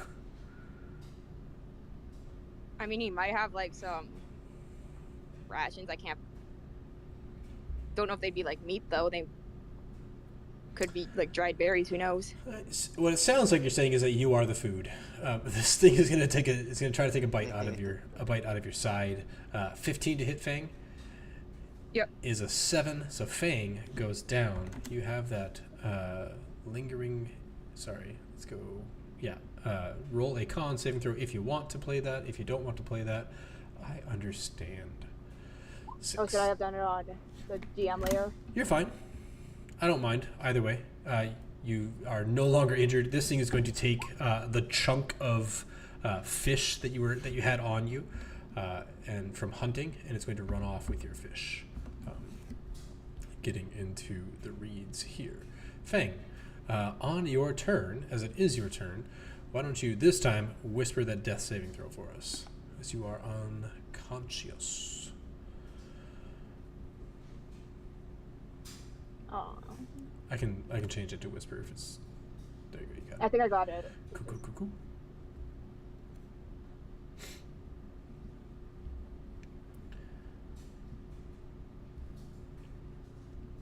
So it should be where you see current hit points. Beneath that, next to hit dice, there's a title called Death Saves. There you go. I got it. Thank you. Cool. And then we will go to Velociraptor 1. This one duking it out with Parn. Parn, I guess your pack got taken by the big one. This one will come around you, get closer to Lorelei, and see that Lorelei is clutching their bag like, oh my god, I got my world rocked! And it's going to try to bite out at the bag again. The only way I can do that is to try to take you down. So it's going to try to bite you. It does, as Lorelei is also dropped by this little rat fink jerk. Roll that, let's see, -5. Roll that con saving throw if you want to play that game. If you don't, I'll stop prompting you guys pretty soon. This one attempts to run off. As it steps away from Terran, he is going to use his reaction to blast it into tomorrow. Shabloom. Yeah. So he hits it with that. It attempts to run away. On his turn proper, he's going to do the same thing again. And this thing, as it runs away with your bag, he scopes this spell around it, and we don't see it. We just see the bag like this, and there's smoke from all sides of the bag as the bag drops to the ground. And this thing is immolated. Philosophive. Maybe I should have kept Sage on here. We'll have her come into the rescue to heal you guys. Where is this one? I didn't set this up properly. Down. Thank you. They're gone. They're gone. Change. I stopped using one combat tracker that I normally use because it was giving extra. Like every single round, it would pop that tracker on the screen.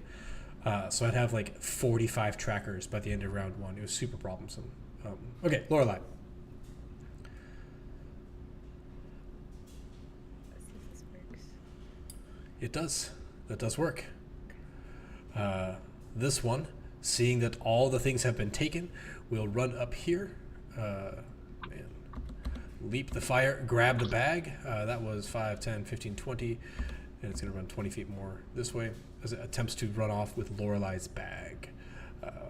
This guy is going to see that the leader is running off with the bag and is going to try to catch up and take said bag. So they are going to run off as they thiefingly grab their meals and are escaping. Parn, 'tis your turn. Excellent. I think Fang has the DM inspiration for this session, and I think. You told me that sooner. I mean, it wouldn't have mattered because you got dropped. It wasn't. I guess we don't do the anti-inspiration. Maybe we can make that an optional rule. Okay. Oh, I meant with my attack earlier. Oh yeah. Sorry. What's here? I'll give you the. Now you remember. Okay. With that, we're not in round 55. I gotta go in and delete my API. I wrote it by hand, which is probably why it sucks. Xanthar. There's only one dino left, but you have numerous allies on the ground, wounded, badly wounded, and not a Will Ferrell way. Austin Powers. Damn it. I went to hold on. I went to click on the top like of the Chrome thing, and I actually clicked on like one of my pre-saved tabs. It completely took me off of the server. Nice. Okay, let's see. I gotta find my sheet again. There it is. Anyway, with him seeing. Oh, so it's just the one over here that's got her back? Mm-hmm. Oh yeah, he ain't letting that one go.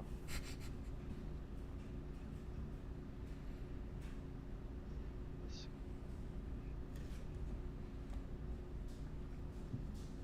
We'll get after it.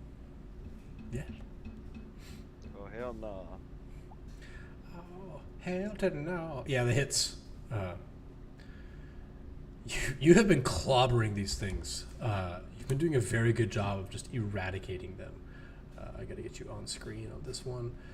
So as this dino, as you collide with it and it runs away, we see it drops a bag instinctively, it yelps in pain. That drops the bag, and then on its turn, which Terran is also alive. So we're gonna go to. All of those are off the map. Fang, roll your death saving throw.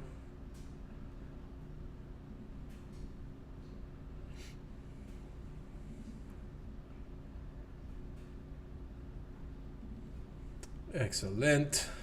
Terran looks at the dino trying to escape, and then looks at Fang dying, and will take one of Sage's potions and run over and pour it in Fang's mouth. Fang, you will gain 2d4. Roll 2d4 plus 2.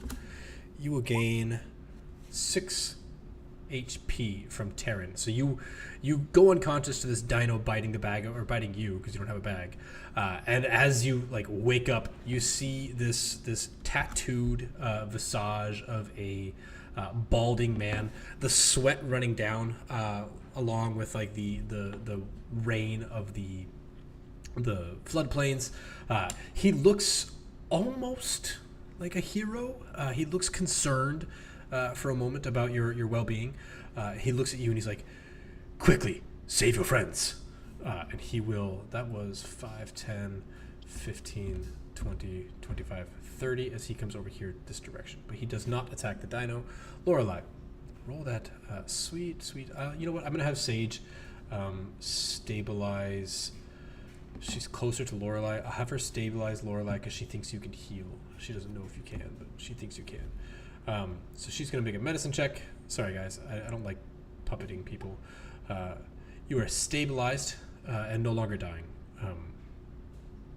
Now it's your turn. Roll that d20 just to see if you get a 1 or a 20, and then you can pop back up if you do get a 20.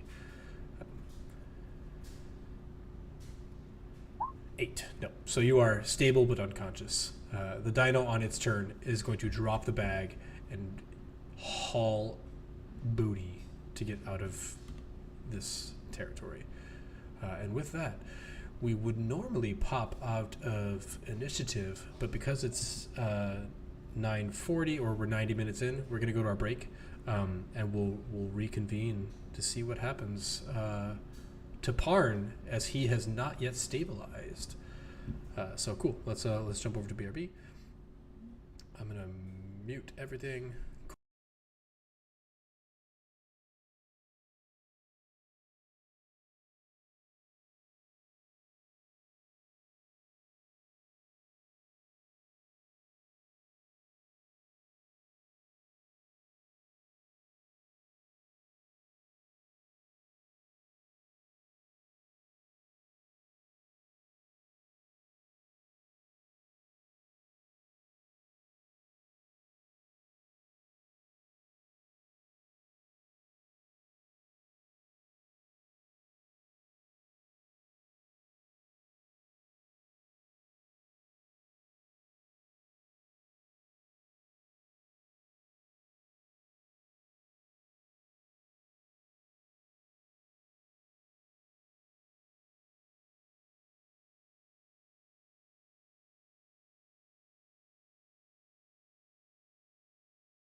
Well,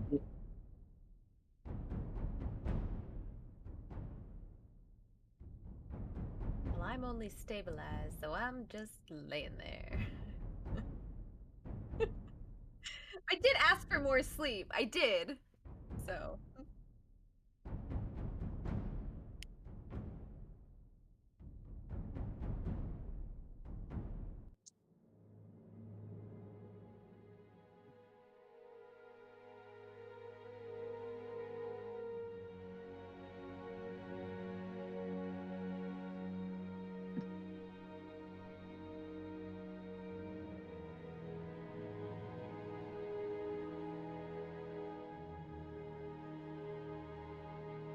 Think as she went slack, her first thought would probably be of her dad. And she would probably just think, I almost had it.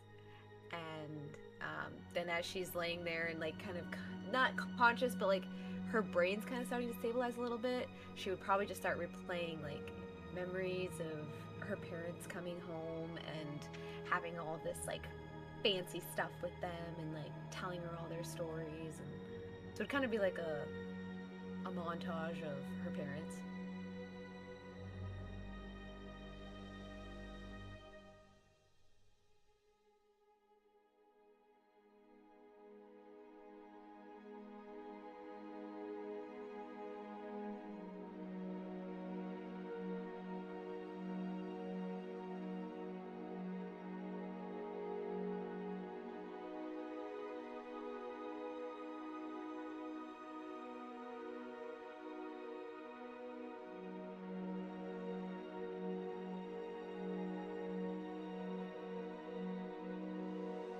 Dead dreaming?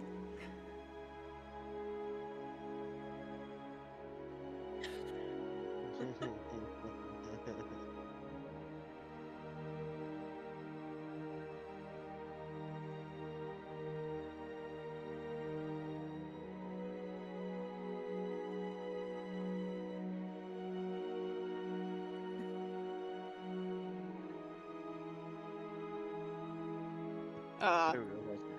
Ooh.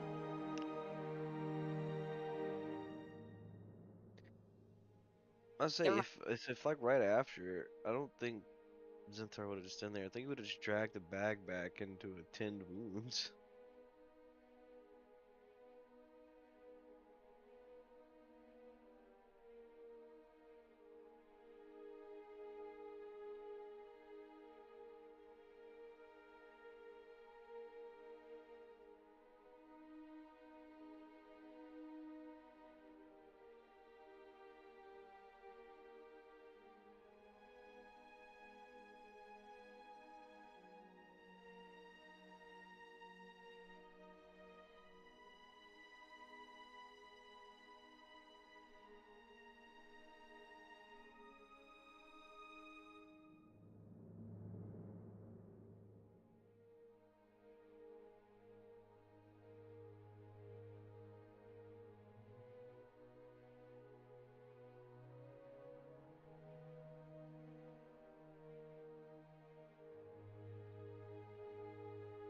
Oh sheesh.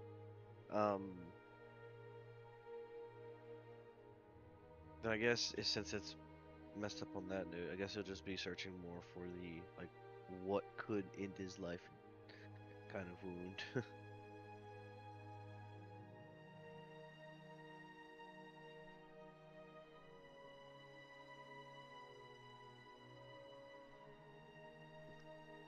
Yeah.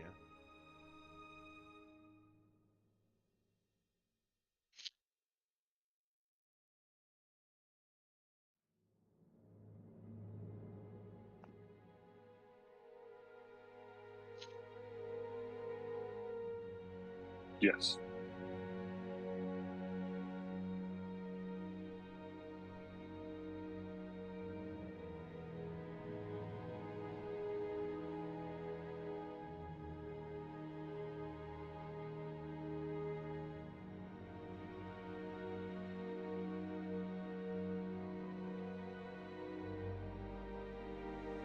Okay.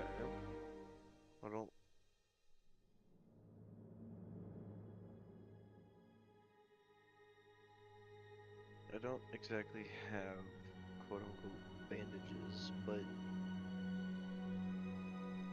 I don't think anything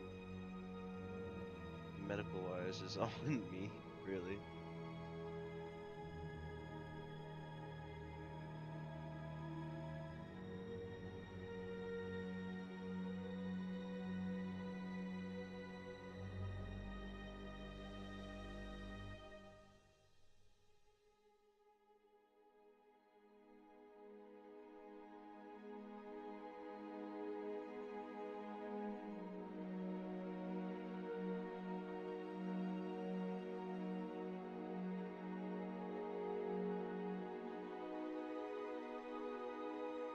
Oh.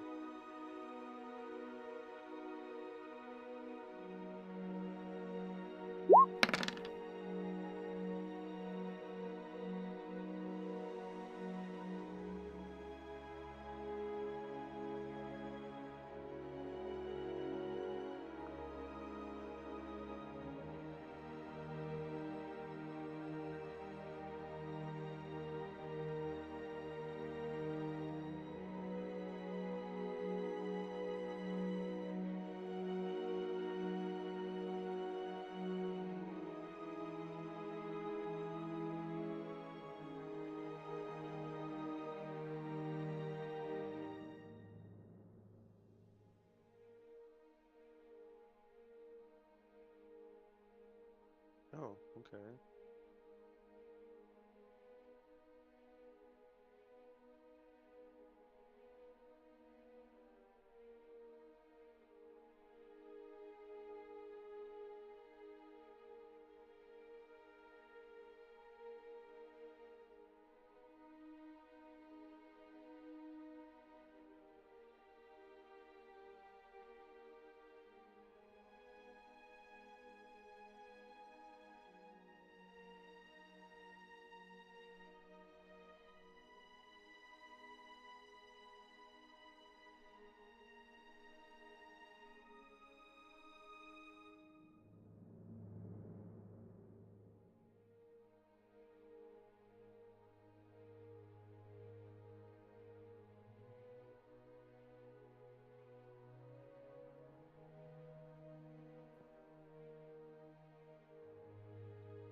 Thanks.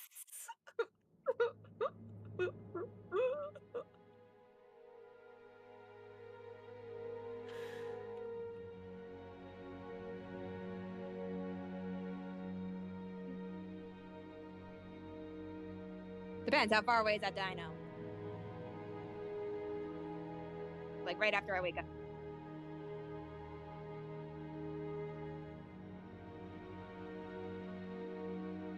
Gonna go eat some dino.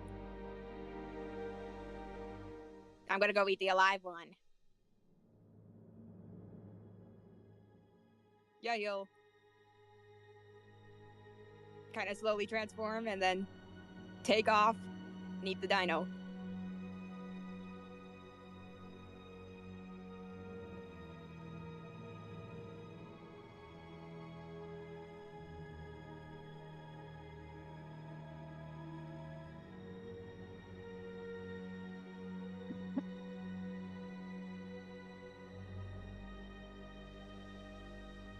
Right backwards.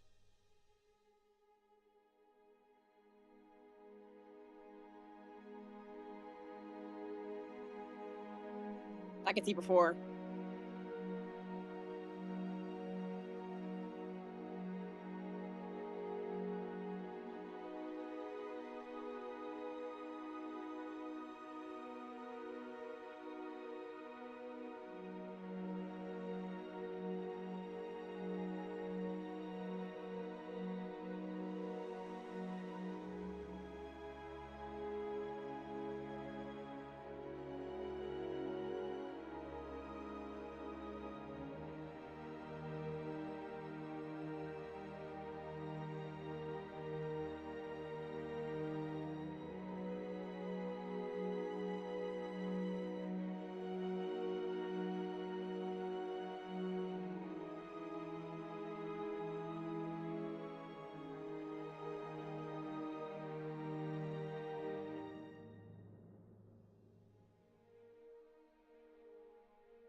I mean, he'd kind of chuck it towards camp, and if there's any more close by, you'll go after those ones.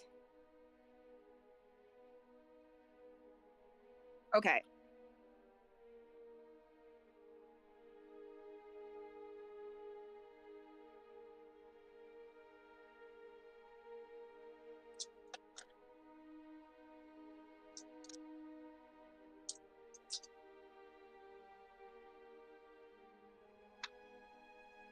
Yeah, I think he'll kind of take his snack. He'll kind of look around, kind of realize what he's done, and he's gonna run off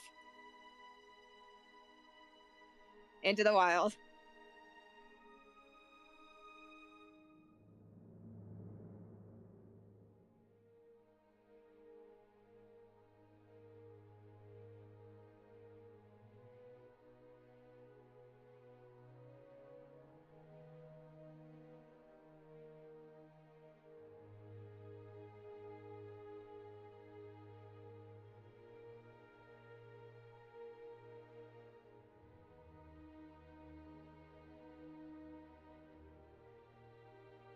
Harn will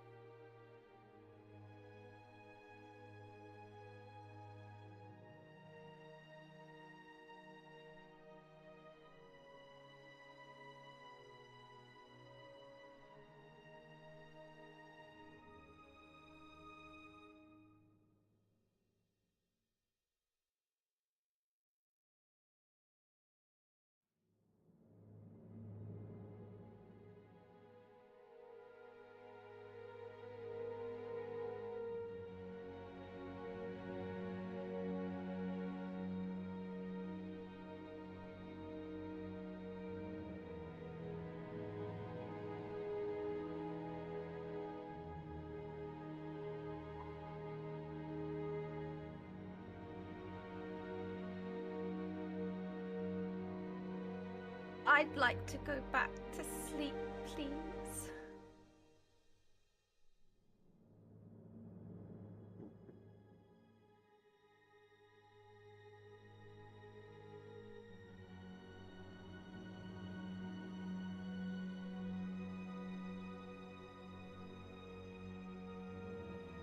Harn would definitely try and get a short rest in.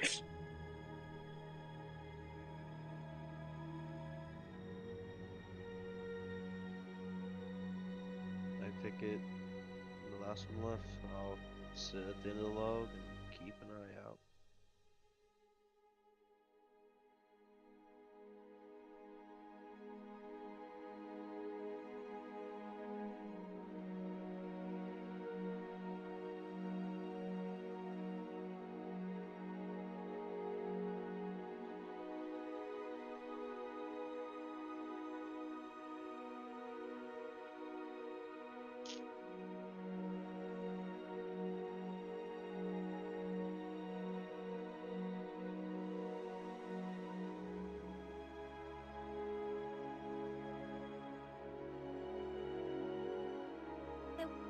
Probably come back at some point.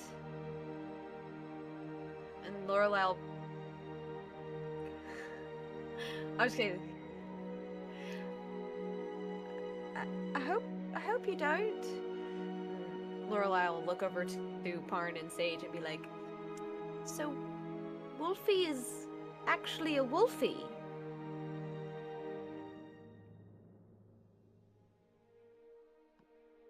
It happens sometimes. I've fought against them in the pits. What is it? I'm not sure. Sometimes they can make themselves look like animals, and other times they're humanoids just like us. So it's a druid? No, you don't know magic. I forgot. I'm so sorry. Sorry for your loss. He'll be like looking down at the new scar on his arm.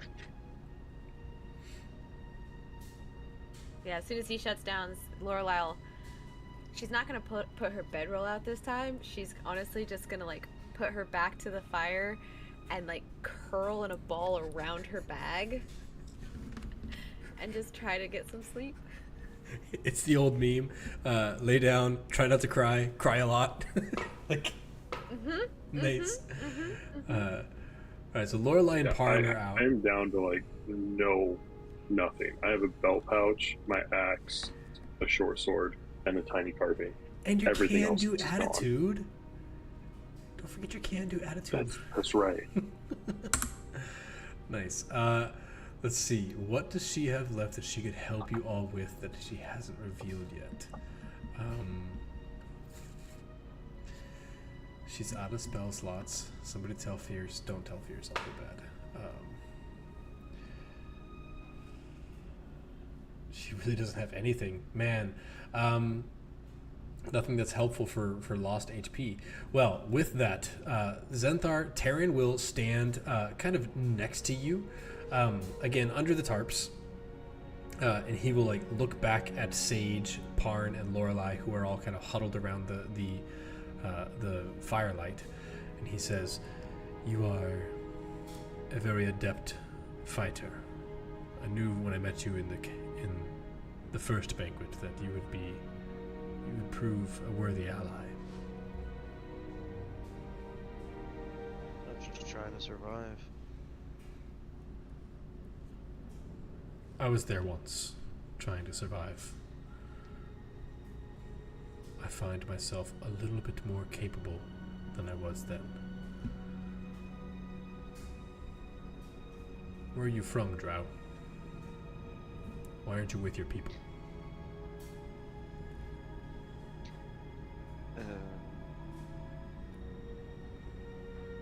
It's kind of a touchy subject, I imagine. But I'm looking for someone. I pray you find them. Or I appreciate it. perhaps that you don't. If you would rather not find them, I pray that you don't. But if you're looking for them, I assume you want to find them. Anyways, I am glad to have found an ally in you. If you swing that hammer the way you do, maybe we'll see sunlight. I'm kind of mixed feelings about the sun, but I'm with you. I've cursed it before, but I understand someone from your background, that you would dislike its radiance. Yeah. Understand, you receive no judgment from me for who you are None taken. or what You're you do. good. Well, I pray that was the last excitement for the night. And he will, like, without even saying goodbye, that was his goodbye. He stands up, walks around, like, steps over the group, and will go take this end and watch the other direction, like, to make sure that nothing comes from the other way. 15 minutes pass. Zenthar, as you look out, because you're the one looking out towards the jungle, you see a marked decrease in the number of flares going up in the middle of the night, either because whatever was attacking has passed, or whatever was attacking has killed its people. There's less people to attack. For whatever reason, there are less flares, but they still exist. You also, 15, 25 minutes, you realize Quetley Knox is not cawing out commands anymore either. As that, if they are, you just can't hear them over the like thunder and rain and splashing of the waters. I can't exaggerate how, or can't explain or describe. The water is coursing. Like, if it were any higher, you would be swept from the rock. But it is going around you. You also notice marks of like dry soil around you. The soil that you're on is parched, so it likely doesn't ever get the flood water. The shrubbery around you is, dried, sort of aged, matured shrubbery, so it doesn't get wiped out. Whereas like the reeds and stuff were a very young vegetation, so you assume you're not going to get wet here. That being said, Lorelai and Parn, you may collect your long rest, or your short rest rather, as 1 hour passes. Uninterestingly, you are not meringued by enemies at this time. Fang, as you departed, what would your raven have done? I assume it would have followed him just because it's like, oh yeah, that one gives me food. Okay. It's not like a trained raven. It's like a raven that knows things. It Like, you knows- give me food, Exactly. I follow you. I get 'cause food. you give me more food. I get food when I'm around you. Therefore, best friends for life. Okay. Until you stop giving me food. Fair. Let's see. Lorelai, do you have hit dice left? Yeah. Would you like to roll it during your short rest? You may. You don't have to, but you may. Yeah. Yeah. All right. You don't want to hang out on your current HP. No, not really. All right. I'm not asking for any particular reason, you know. I feel like you are, and I'm terrified. You do notice the blood from the dino that fell in the water over in this direction has long since been swept away. The blood from these dinos, as they are slowly exsanguinated and dying or dead, slowly feeds into the water, and you see there's like that churning of rapid water being churned and flipped and flopped over here as something is kind of like feasting on the blood over there in a frenzy. Otherwise, somewhere around 1-2 o'clock in the morning, you're left again alone and again in the dark of the night. What would you guys like to do as you're just waiting for dawn?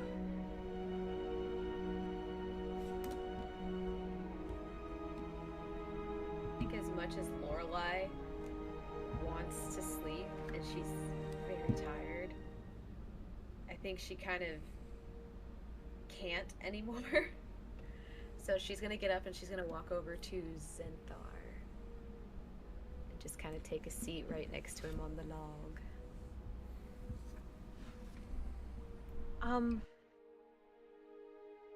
Thank you for rescuing my bag.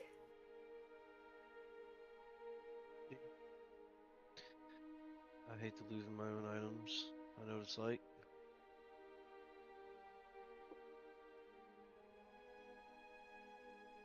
Why are you out here?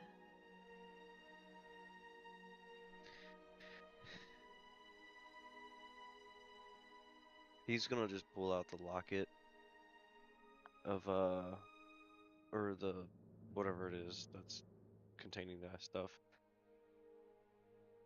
Yeah, it's a locket. Sorry, I was muted. And he'll just open it. Yeah, so you see there is a, let me see if I gave myself any notes on that.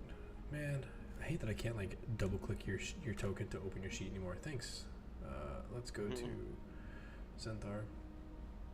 So you see there's a locket, and inside there is a small little engraving, because it wouldn't be like photography back then. So there'd be a small little engraving, like a very fine, someone had done a really good job of carving out what looks to be like a really young Zenthar.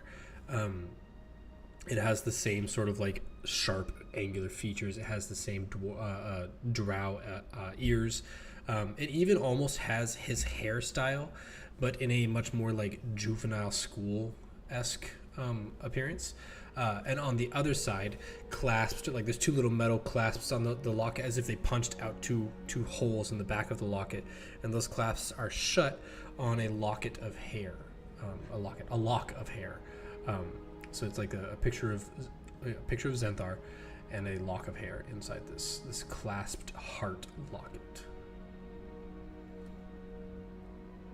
It wouldn't be a heart. That's like way too cliche. It would be like an oval, a very simple oval, or maybe like a rhombus diamond-esque cut stone locket. Your child? Yeah. My boy. Are you out here to make money for them, or It's really hard to, being the kin that I am. Well, I can understand that. Not the money part, but being out here for family, at least. Sorry, that came off so rude, didn't it? My apologies. You're fine.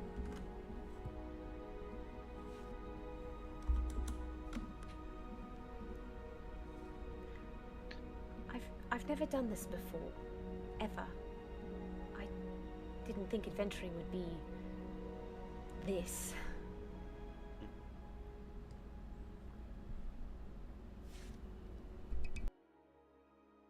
I'm honestly terrified now. You want my honest opinion? Yes? I am too. Well, Because imagine, if I die here, who's gonna look after my boy? is your wife dead? No, no. She ain't exactly feeling the best, but well, enough is so I will say. She, she's and then sit there like rub his like chin for a second. Just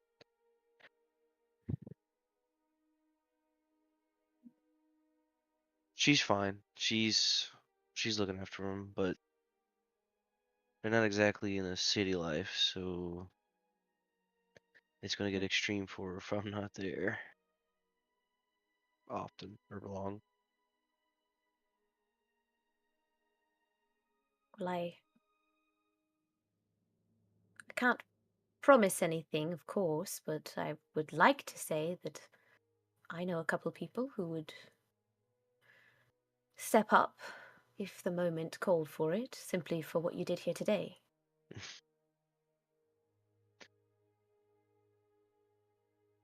So, I guess what I'm saying is thanks. And what am I supposed to do? Do I just stare out into the darkness? Is that what a watch is? Well, with being a frowned upon race, it comes with its perks. You don't exactly have to. Um, I don't imagine you can't see but so far, but Well, I mean, I can see in that direction, and it's. I mean, there's a tree out there. yeah, more or less, you just want to watch their backs while they're vulnerable. Hmm. Keep them protected like you would your family. That was always my dad's job. But I'll do my best. So Hmm. why don't you go? Why don't you go take a break? I can handle it. Maybe.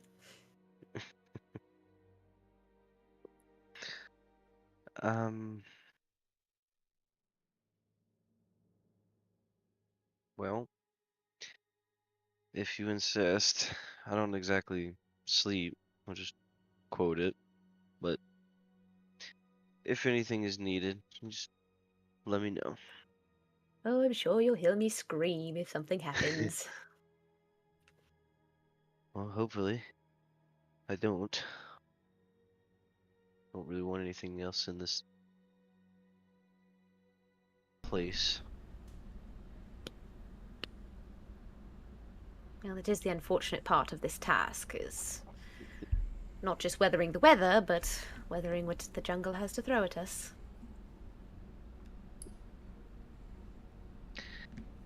I'm sure it's not that bad anymore.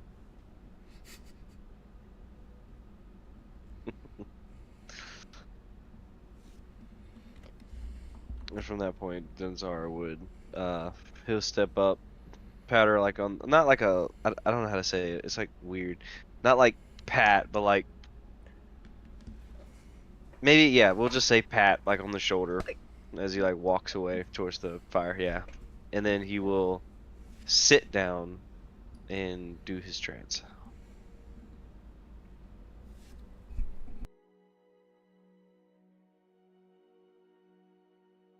Thomas, I think you might be muted. Perfect. Yeah, thank you. Appreciate that. That's the important reason for me to be on camera for you folks. Okay, you can tell me when I'm done. All right. Parn, you said you're resting. How long do you hang out resting? And because you get your short rest, your hit dice back. Yeah, he'll spend a little bit just sitting there, but seeing Lorelei, going over and talking to Zenthar, he'll probably kind of go over and talk to Taryn. I didn't realize how different this would be compared to fighting in the arena. He just he raises Having his eyebrows. Having to watch out for someone else and potentially put myself in harm's way is not something that I'm used to. In fact, it's quite the opposite. Normally, I just have myself.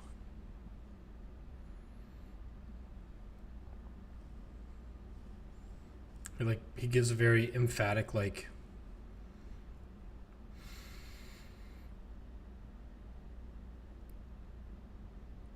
I've often been annoyed when I have to take care of others beyond myself. I believe some would say that is where the true value lies, in preserving life, not just eradicating it. And in terms of this being more difficult than your fight pits, sometimes it is easier when they put the target in front of you and tell you which to kill, and you don't have to make that decision. I had mentioned previously that I was tortured, probably by the same people that you were. And for quite a while, it sustained me to just imagine that I was killing them, and I didn't really care who got in the way. But, again, some would say true power lies in choosing who you eradicate. It's difficult, these protect others, especially when some, and he kind of just looks at the camp, don't seem capable of protecting themselves, and it would drag us down. But you can't be dragged down, can you? You have to make sure that you commit to them, protect them, especially those who can't protect themselves, right? Had I done any less fighting them or fighting for them, I'm not sure that I would have been sitting here right now myself. Well,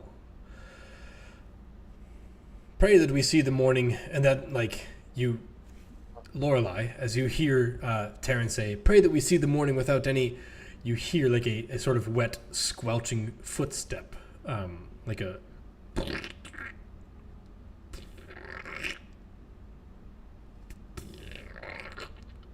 something heavy walking through wettened ground, as you kind of peer off into this little hollow here. I'm not pinging on the right layer, sorry. You peer off sort of into this hollow here, right here, as a sort of rounded head. I don't even know, is that even in your range of what you can see? Yes, just on the edge of it. Perfect. Okay. Just on the edge of what you can see, you see a sort of canine head loll up out of the water, up out of these weeds here. and it looks kind of like Wolfie's head. And it sort of like lumbers its way. You can't see the body yet. It's just like the head and shoulders are lumbering their way like onto this this area here. And it looks like Wolfie for a moment. Again, I'm not saying that it's not going to look like him in a second, but it looks like Wolfie. You hear these heavy steps, and then you see Wolfie's head poke up out of these reeds. Do you have an immediate reaction, or do you just like watch? She would definitely tense up. Just like, is it Wolfie? And I think she would kind of stage whisper, but like she's trying to be quiet, but she still knows she has to say something, and she would just go, Zen? And then just wait to see. Yeah, and as you quietly say Zen, you see, now that it's more than just the head, you see kind of back to the first set of shoulders. The head is positioned awkwardly, not along with the shoulders at all. And then you slowly realize why.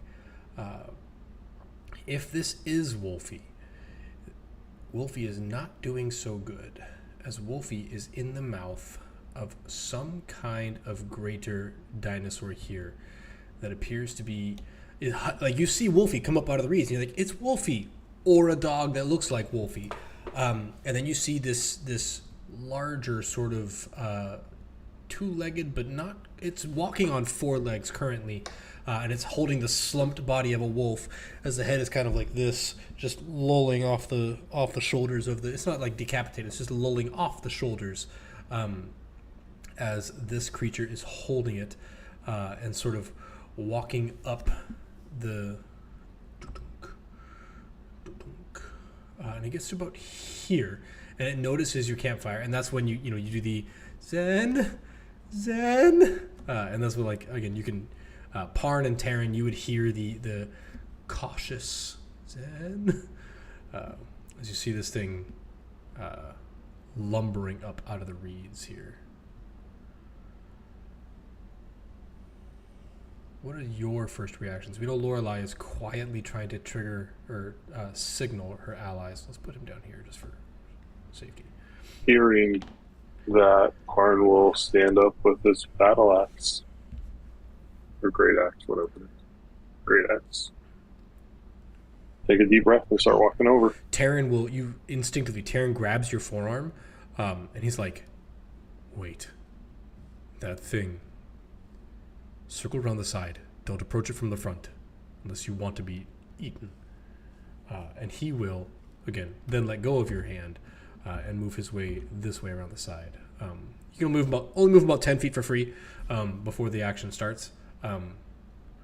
Zenthar, is that gentle provoking enough to awaken you? I feel like he would have been on his, like, not like, I know it states deep, like, meditation, but I feel like he would have kept, like, a part of him just, like, available to kind of just wake up. Yeah, I think, if I'm not mistaken, I got to look it up. I think the meditation actually says you are aware of what happens around you. What's going on around you, yeah. Remaining semi-conscious for 4 hours. You could dream. Yeah, I think while meditating you can dream. Okay. After a fashion, such dreams, blah, blah, blah. Remaining semi-conscious. To me, semi-conscious is you're aware. Maybe you're desensitized to it. It's like, oh, I'm aware someone is walking through my camp, but unless it's immediately, offensive to me, this thing is immediately offensive. It lumbers up. Its head is super long, and it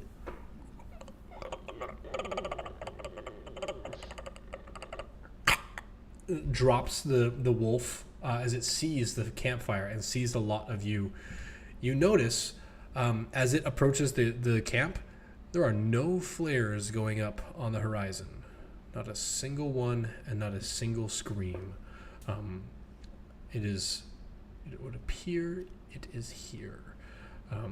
As it looks at you all, it's just looking.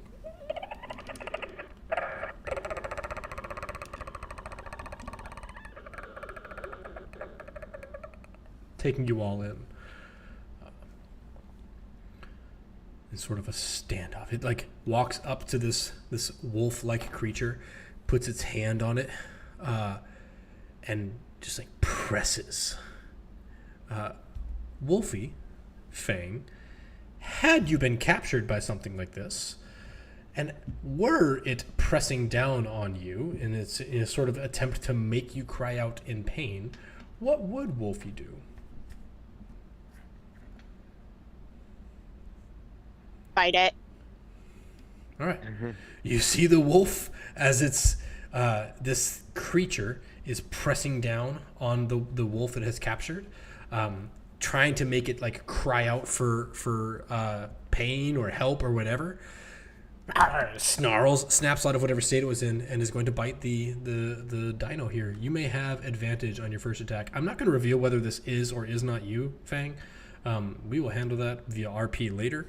For the sake of today, you are playing this wolf as your character, because it may be you, it may not be you. But I'm going to... No, it can't be. Bro has way too much HP. What? What? Oh. Huh? I'm trying to find your actual character token now. And also trying to remember the rules we made for this.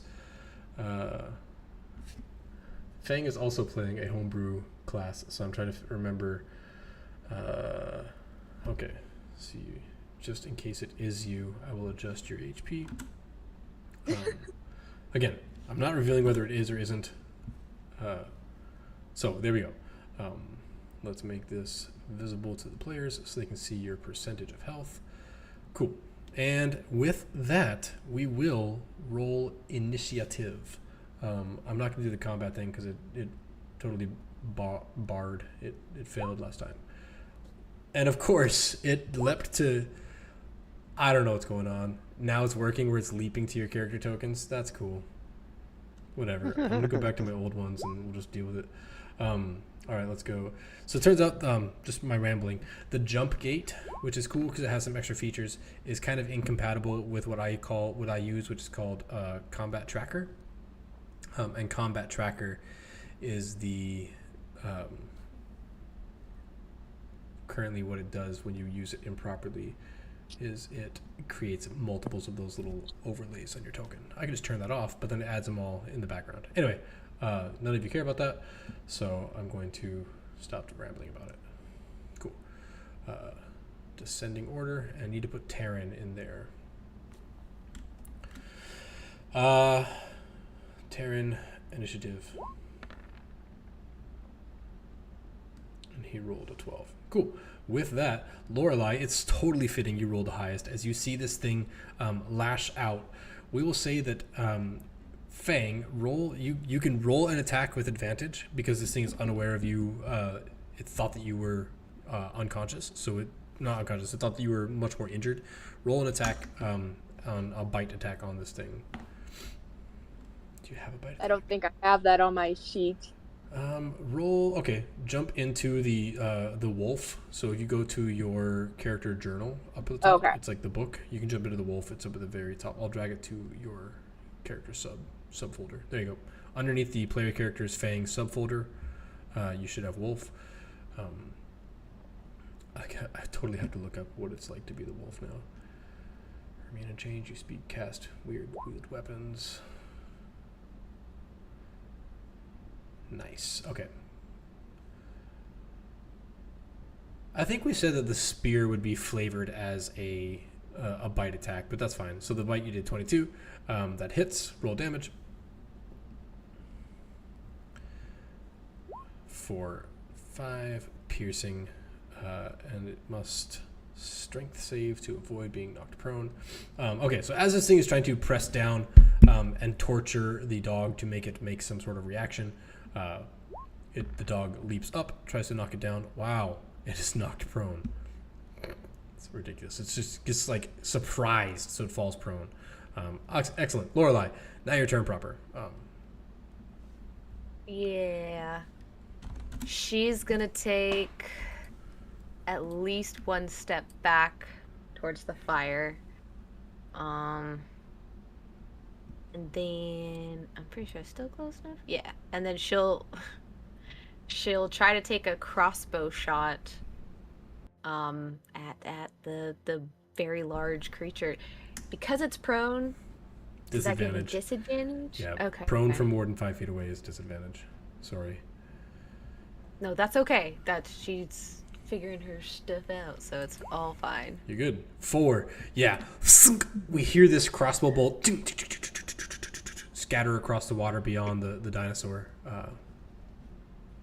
Yeah, so her hands are like, they're shaking, and like, she's like, okay. So, You're trying to get the safety off, and like, as they say, fine motor controls are decreased in stressful environments. That's why all loaded guns should never have the safety. I'm just kidding. I do not advocate for that. Do not store loaded guns in your house without safeties. Okay, Zenthar. Get myself arrested. Zenthar would kind of like he would kind of like take a stance, not kind of like pushing Lorelei, but like just enough to like behind me, as he's gonna just sit there and just be battle ready. Okay. He's just gonna hold his attack. Excellent. I'm gonna call that the dodge action, just because it gives you some benefits, i.e., it gives you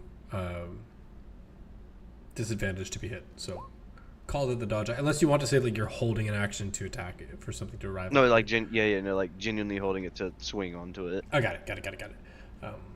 Cool. So we'll do that. Pardon. He will focus in on himself and kind of release that rage that he's learning how to channel, and rush forward and take a big old swing at the prone creature. I love that I like totally self-indulgent. The little Chewinga status markers give me such a small little like dopamine boost of like, oh, look at that cute little angry Chewinga on that token status marker. Cool. 25 is most assuredly a hit. And it is prone, so you do have advantage, but 25 is the better of the two. You're still in the whisper. There you go. 8 slashing. Yeah. As you run up and you bury your axe into the shoulder of this thing. It is prone, but it is not defenseless. So it kind of like, it sees you going for the neck, and it moves its head this way and moves its shoulder up, and you catch the shoulder. Obviously, I can't do that with my head because I don't have a big duck head. So, yeah, you collide with its shoulder. It lets out like a pain sort of chitter. Anything else, Parn? That's bonus action and action. Yeah, that'll be everything. Taryn sort of sees the scene here and is like, we'll walk straight, here, get to here, and he is going to, he's going to cast a magic missile at it. So magic missile, that's 1, 2, 3. How many is it at the first level? It is 3 glowing darts at first level. So he's gonna cast 3 magic missiles at this thing. 4, 5, and 5. Let me get that off the whisper layer. Terran, don't whisper. Oh, whisper toggle. Cool. Don't whisper. So he's gonna deal a grand total of 14 damage to this thing. As you see these darts sail through the wind, and they we get that like slow motion bullet speed as they pierce different raindrops. The raindrops explode. And now it has like this cool little like mist trail behind it as it's destroyed rain on its way to the dino. And they go boom, boom, boom, inside the dino. The dino like kind of rolls over a little bit. Fang, as the Wolfie here, go ahead and roll your make your attack as the Wolfie. Again, I'm not revealing if this is Wolfie or not. Refuse. 11 is not a hit. So as you have advantage. Roll again, because it is still prone. 10 is also not a hit. Excellent. This creature, having been attacked by Parn and the wolf, it is going to bite the wolf. A 10 does not hit the wolf. Excellent. It is, I'm a little bit surprised, so it is then going to use its claw attack. 25 is a hit, a critical hit. So I need you, in addition to taking 11 slashing. Did we say we're doing crunchy crits? I can't remember. Yeah. We are. So you're going to take 15. So crunchy crits for everybody. The first die rolled is max damage, and the second one is just a regular roll. So that 7 becomes a 15, and the 4 becomes a 4. So you're going to take a grand total of 19 slashing damage as a wolf, which is not the wolf's. Oh, it is. It is more than the wolf's negative HP. So it just cuts. It brings its hand down, and the wolf is cleaved head from toe. There's like something still connecting it in the middle, but not much, as the wolf is just obliterated. The baryonyx, the dinosaur, will then look at Parn, roar at him, and will run off into the water. You may take an attack of opportunity as it does so. 13 is not a hit. As it gets to the water, It would be an 11. 11 is not a hit. As it gets to the water, you did a reckless. No, you don't have a reckless attack. You're level 1. Yeah. As it I'm gets to the RP. water, it dives under the water. In the coursing river water, you cannot currently see it. Lorelei.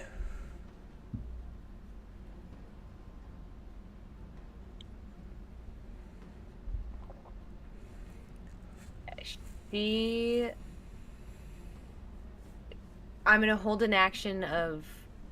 Can I take the dodge action? Yes, I feel like always. that's a dumb question to ask. Sorry. You may- it's no Yeah, dumb she'll questions. take the. She'll take the dodge action just in case it like comes out from somewhere else and try and roll out of the way or something. Okay. Good call. I'm going to put Sage in the turn order because I think we might appreciate having an extra person. So she's going to take. I don't know what she has. What are her cantrips? And her character sheet's totally broken. Malcolm, remind me to fix it. Cool. She's got chill touch. She's going to ready a chill touch. So Lorelei taking the dodge action. We're just going to call that this token here. Zenthar, as it races into the water, and you cannot see it under the turmoil or the tumult, the churn of the water here.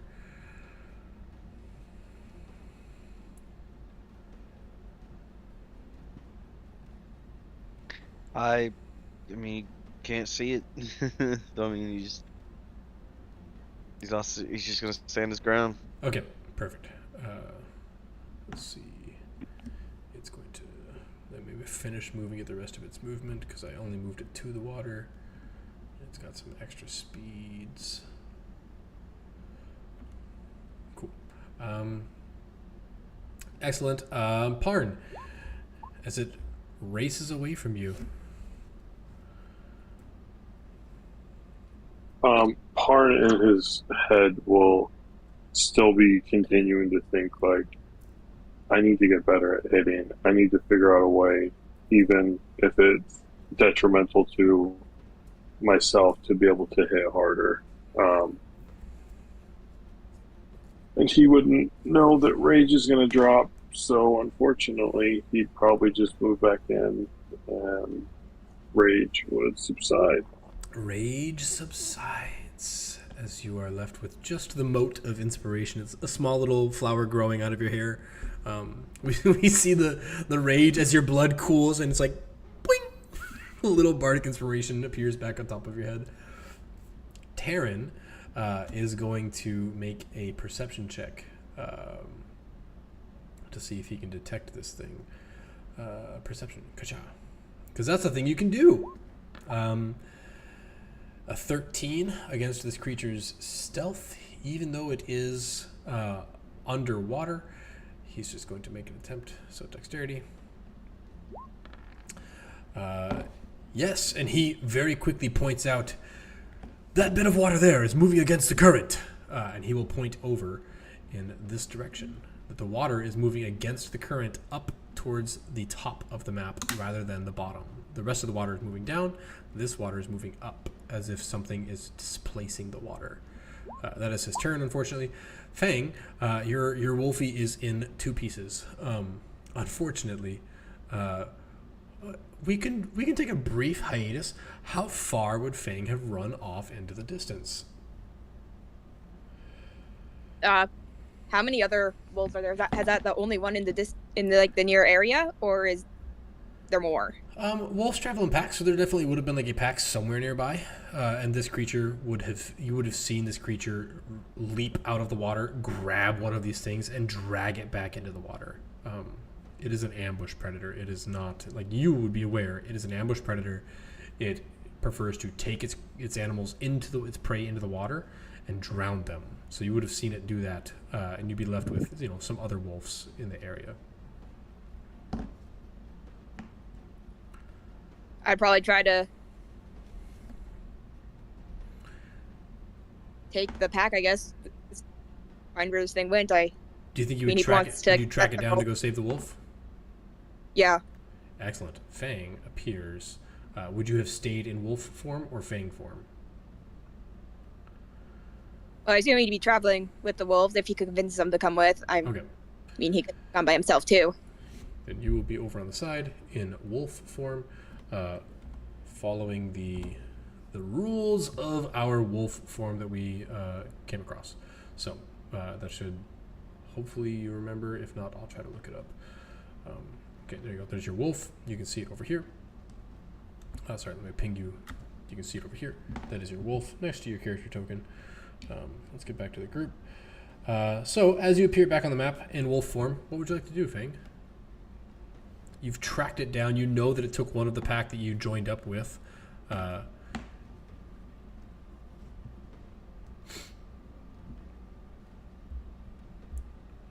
Yeah, he's gonna keep. I think knowing that it's headed towards the group, I think he's gonna head over there. Okay. Wolf speed is 40.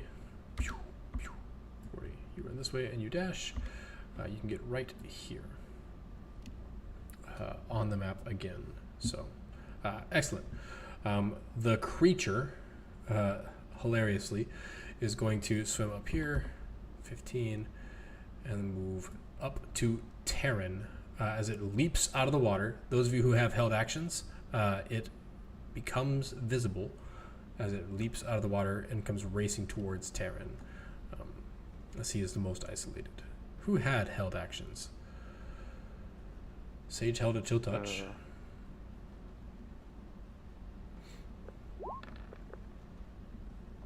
Did Zenthar hold his action? Zenthar did hold his action. What was your action, Zenthar? Just to swing if it got close. Okay, darn, it's not too close to you. Which that's what I would say. Yeah. So this is where your action would have gone off right here, which is why the chill touch goes off, and she does 4 necrotic to it, and then it rushes up to Terran, and it is going to try to hurt Terran. So it's going to do a bite attack.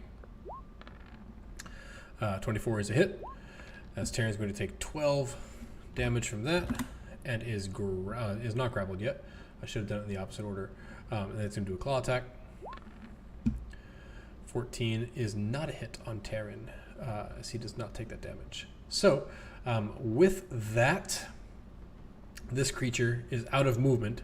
It does do an additional 1d6 damage because of its ambush. Minor details. So Terran's going to take an additional 6. Cool. With that, Sage is going to, because I'm controlling Sage, is going to disengage and panic and move away, because I'm not killing Sage while she's not here. Lorelei. Dodge action goes away. Yeah. I think she would probably just try to shoot another crossbow at it. Yeah. Make sure I'm not on disadvantage, because now he's standing up. No, as you're like, your hands are shaking as you're watching it, because it doesn't come up like a regular human combatant. Tra-la-la-la, bite. It comes head cocked between its shoulders, like racing out of the water. It's the most like unsettling, old lady in the Legion movie type of movement. It's not a nice movement. And it chomps onto Terran, and you see it like its mouth when it goes from shoulder. It goes from like shoulder to hip. It has all of Terran in its mouth, and you're like, pew! Sails overhead. Anything else? Bonus action or movement? Yeah, she's definitely gonna move backwards with Sage behind Zenthar. Excellent. Zenthar, your quarry is in front of you. Yeah, he ain't hiding from it. I got no hiding.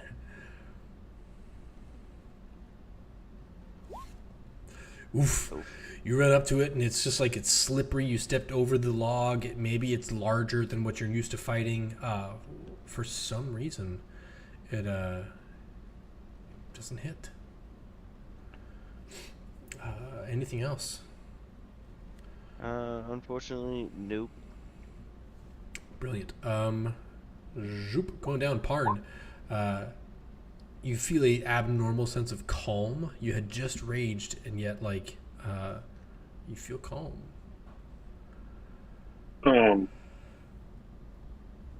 I'm going to run over. What kind of action, bonus action, pre-action would you consider kicking the log? Because remember I had said I wanted to place them so that they could roll. It's an object interaction, sounds like to me. I want to kick the log and hopefully trip Dino Face. Now, you set them up to roll downhill. This is uphill. So if you want to, I guess if you want That's to fair. if you want to kick it uphill, it's an athletics check. Because you had you primed it, you put this tiniest of little twigs underneath it, and I happen to be like twiddling with an Allen's wrench. You put the twig like this, so all you have to do is like crush the little twig, and it will roll downhill. To kick it uphill, you have to like haul buttocks and kick that thing hard. So roll an athletics check, and we'll see. So this is just me asking. Yeah. Would it be an athletics check or attack? Your choice. If one rolls higher than the other, you can roll that one. No, I will just do an attack Okay. On the log or on the creature? on the creature. Okay. And flanking is +2? Flanking is That's plus what we 2. decided, Yeah, right? Flanking is plus 2 in our game. Okay. There's I special think I rules just of set flanking, that up but right. we can go into I'll do a video on our flanking rules just for fun. But a 9 is not enough. As you come rushing up behind this thing, you put your foot up on the log to try to hit it, and you swing, and it again, all of this is simultaneous. It sidesteps the maul from Zenthar, and your swing comes down, and you and Zenthar strike the ground together, both missing your target. Terran does not want to be eaten by this thing, and he is feeling like he's got some good HP. So he is going to. It doesn't have a whole lot of really close things. He is going to. You see him boop out of his appearance where he is at, and he boops over here as he's not where he was. I believe that is a action. That is he appears over here. That is his action. He teleports out of the way. Fang, you are the wolf. Fang, you are not. You're not Fang. Just a quick little splash in the water between you and your quarry. Can you jump over it? Or would that You've- take an action or You've something? been running. I think the rules of long jump is something to do with your strength. Let's quickly look that up just to make sure, because we are slowly learning the rules. Rules definitions: long jump. This is for the 2024 rules. Let's see.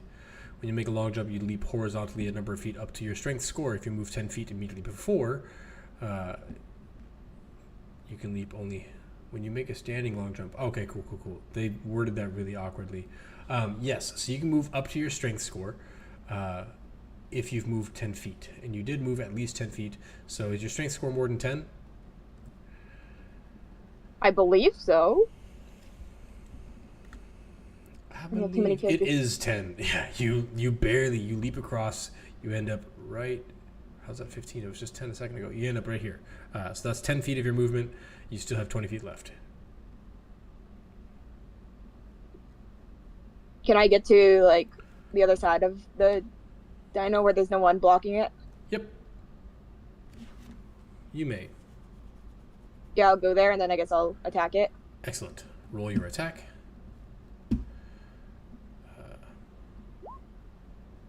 Whoops, I popped out. I didn't know I could pop my chat out. How do I get it to go back? Cool. All right. If you double click the chat icon at the top, the little 2 speech bubbles, it does a pop out. Not a feature. Flaw. Flaw. Go ahead and roll your damage there, Fang. These are feature. Not a feature. Nobody requested that. Maybe they did. I don't know. 8 piercing damage as you bite into this thing's haunches as it looks down at you like. "Ah!" I can't do my dino roar because I don't want to wake up the kids. So it roars at you. I Yeah. don't like that dino. As it is angrily. It's like a fucking peacock. I'm infected by the peacocks in Miami. All right. On this thing's turn, it has been attacked by Terran, who left, attacked by Xanthar, who missed, attacked by Parin, who missed, and it sees a wolf, and it's already tasted wolf blood today once, so it is going to claw. Did he do his Oh, the prone thing. You're right. Let's strength save. 15, so it is not knocked prone. However, a 16 does hit Wolfie, as you take 15 slashing damage, and Wolfie, 15 is more than your negative HP. Isn't it? Roll a Constitution saving throw, Wolfie. I think? Yeah. We'll see if you can get at least a 3. We won't do the insta death. 12. Yeah, that's fine. Fun fact: D&D, if you take more than your HP negative, you're supposed to die immediately.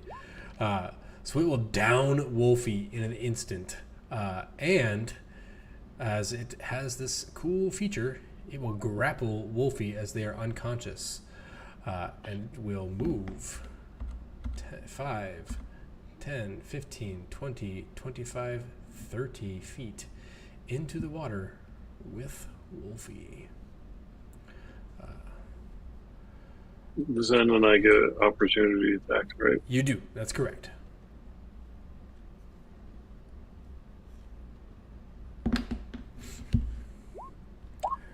Bro. Negativo. 14. Oh, no flanking. Oh, no flanking, just a 12. 12 is not a hit, as it slithers out of your reach with Wolfie in its mouth. This time, it is Wolfie. There's nothing I can do. We have declared that it is Wolfie. I have to stick with my guns as much as it pains me to do so. It slinks off into the water with Wolfie. Sage, on her turn, will scream, "That's not very nice. We're trying to make friends. Friends. And she can't do that. She can't do that. She can't do that. All of those require her to be able to see the thing. Wow, I don't know what Sage would do at this moment. I guess she will panic and hold an attack for when this thing comes back. Oh, no, she's got a healing tonic. Man, she's going to rush up here and, let's see, how far can she run? 30 feet to get to the edge and see if she can, wait for it to come back up. Yeah, she can't do much. Lorelei.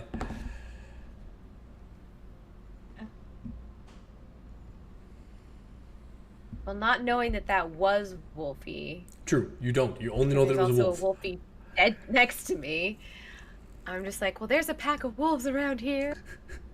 She's going to step back in towards the fire, right about there. And I think I'm going to have her hold a produce flame for whenever the creature comes back. Excellent. Xanthar.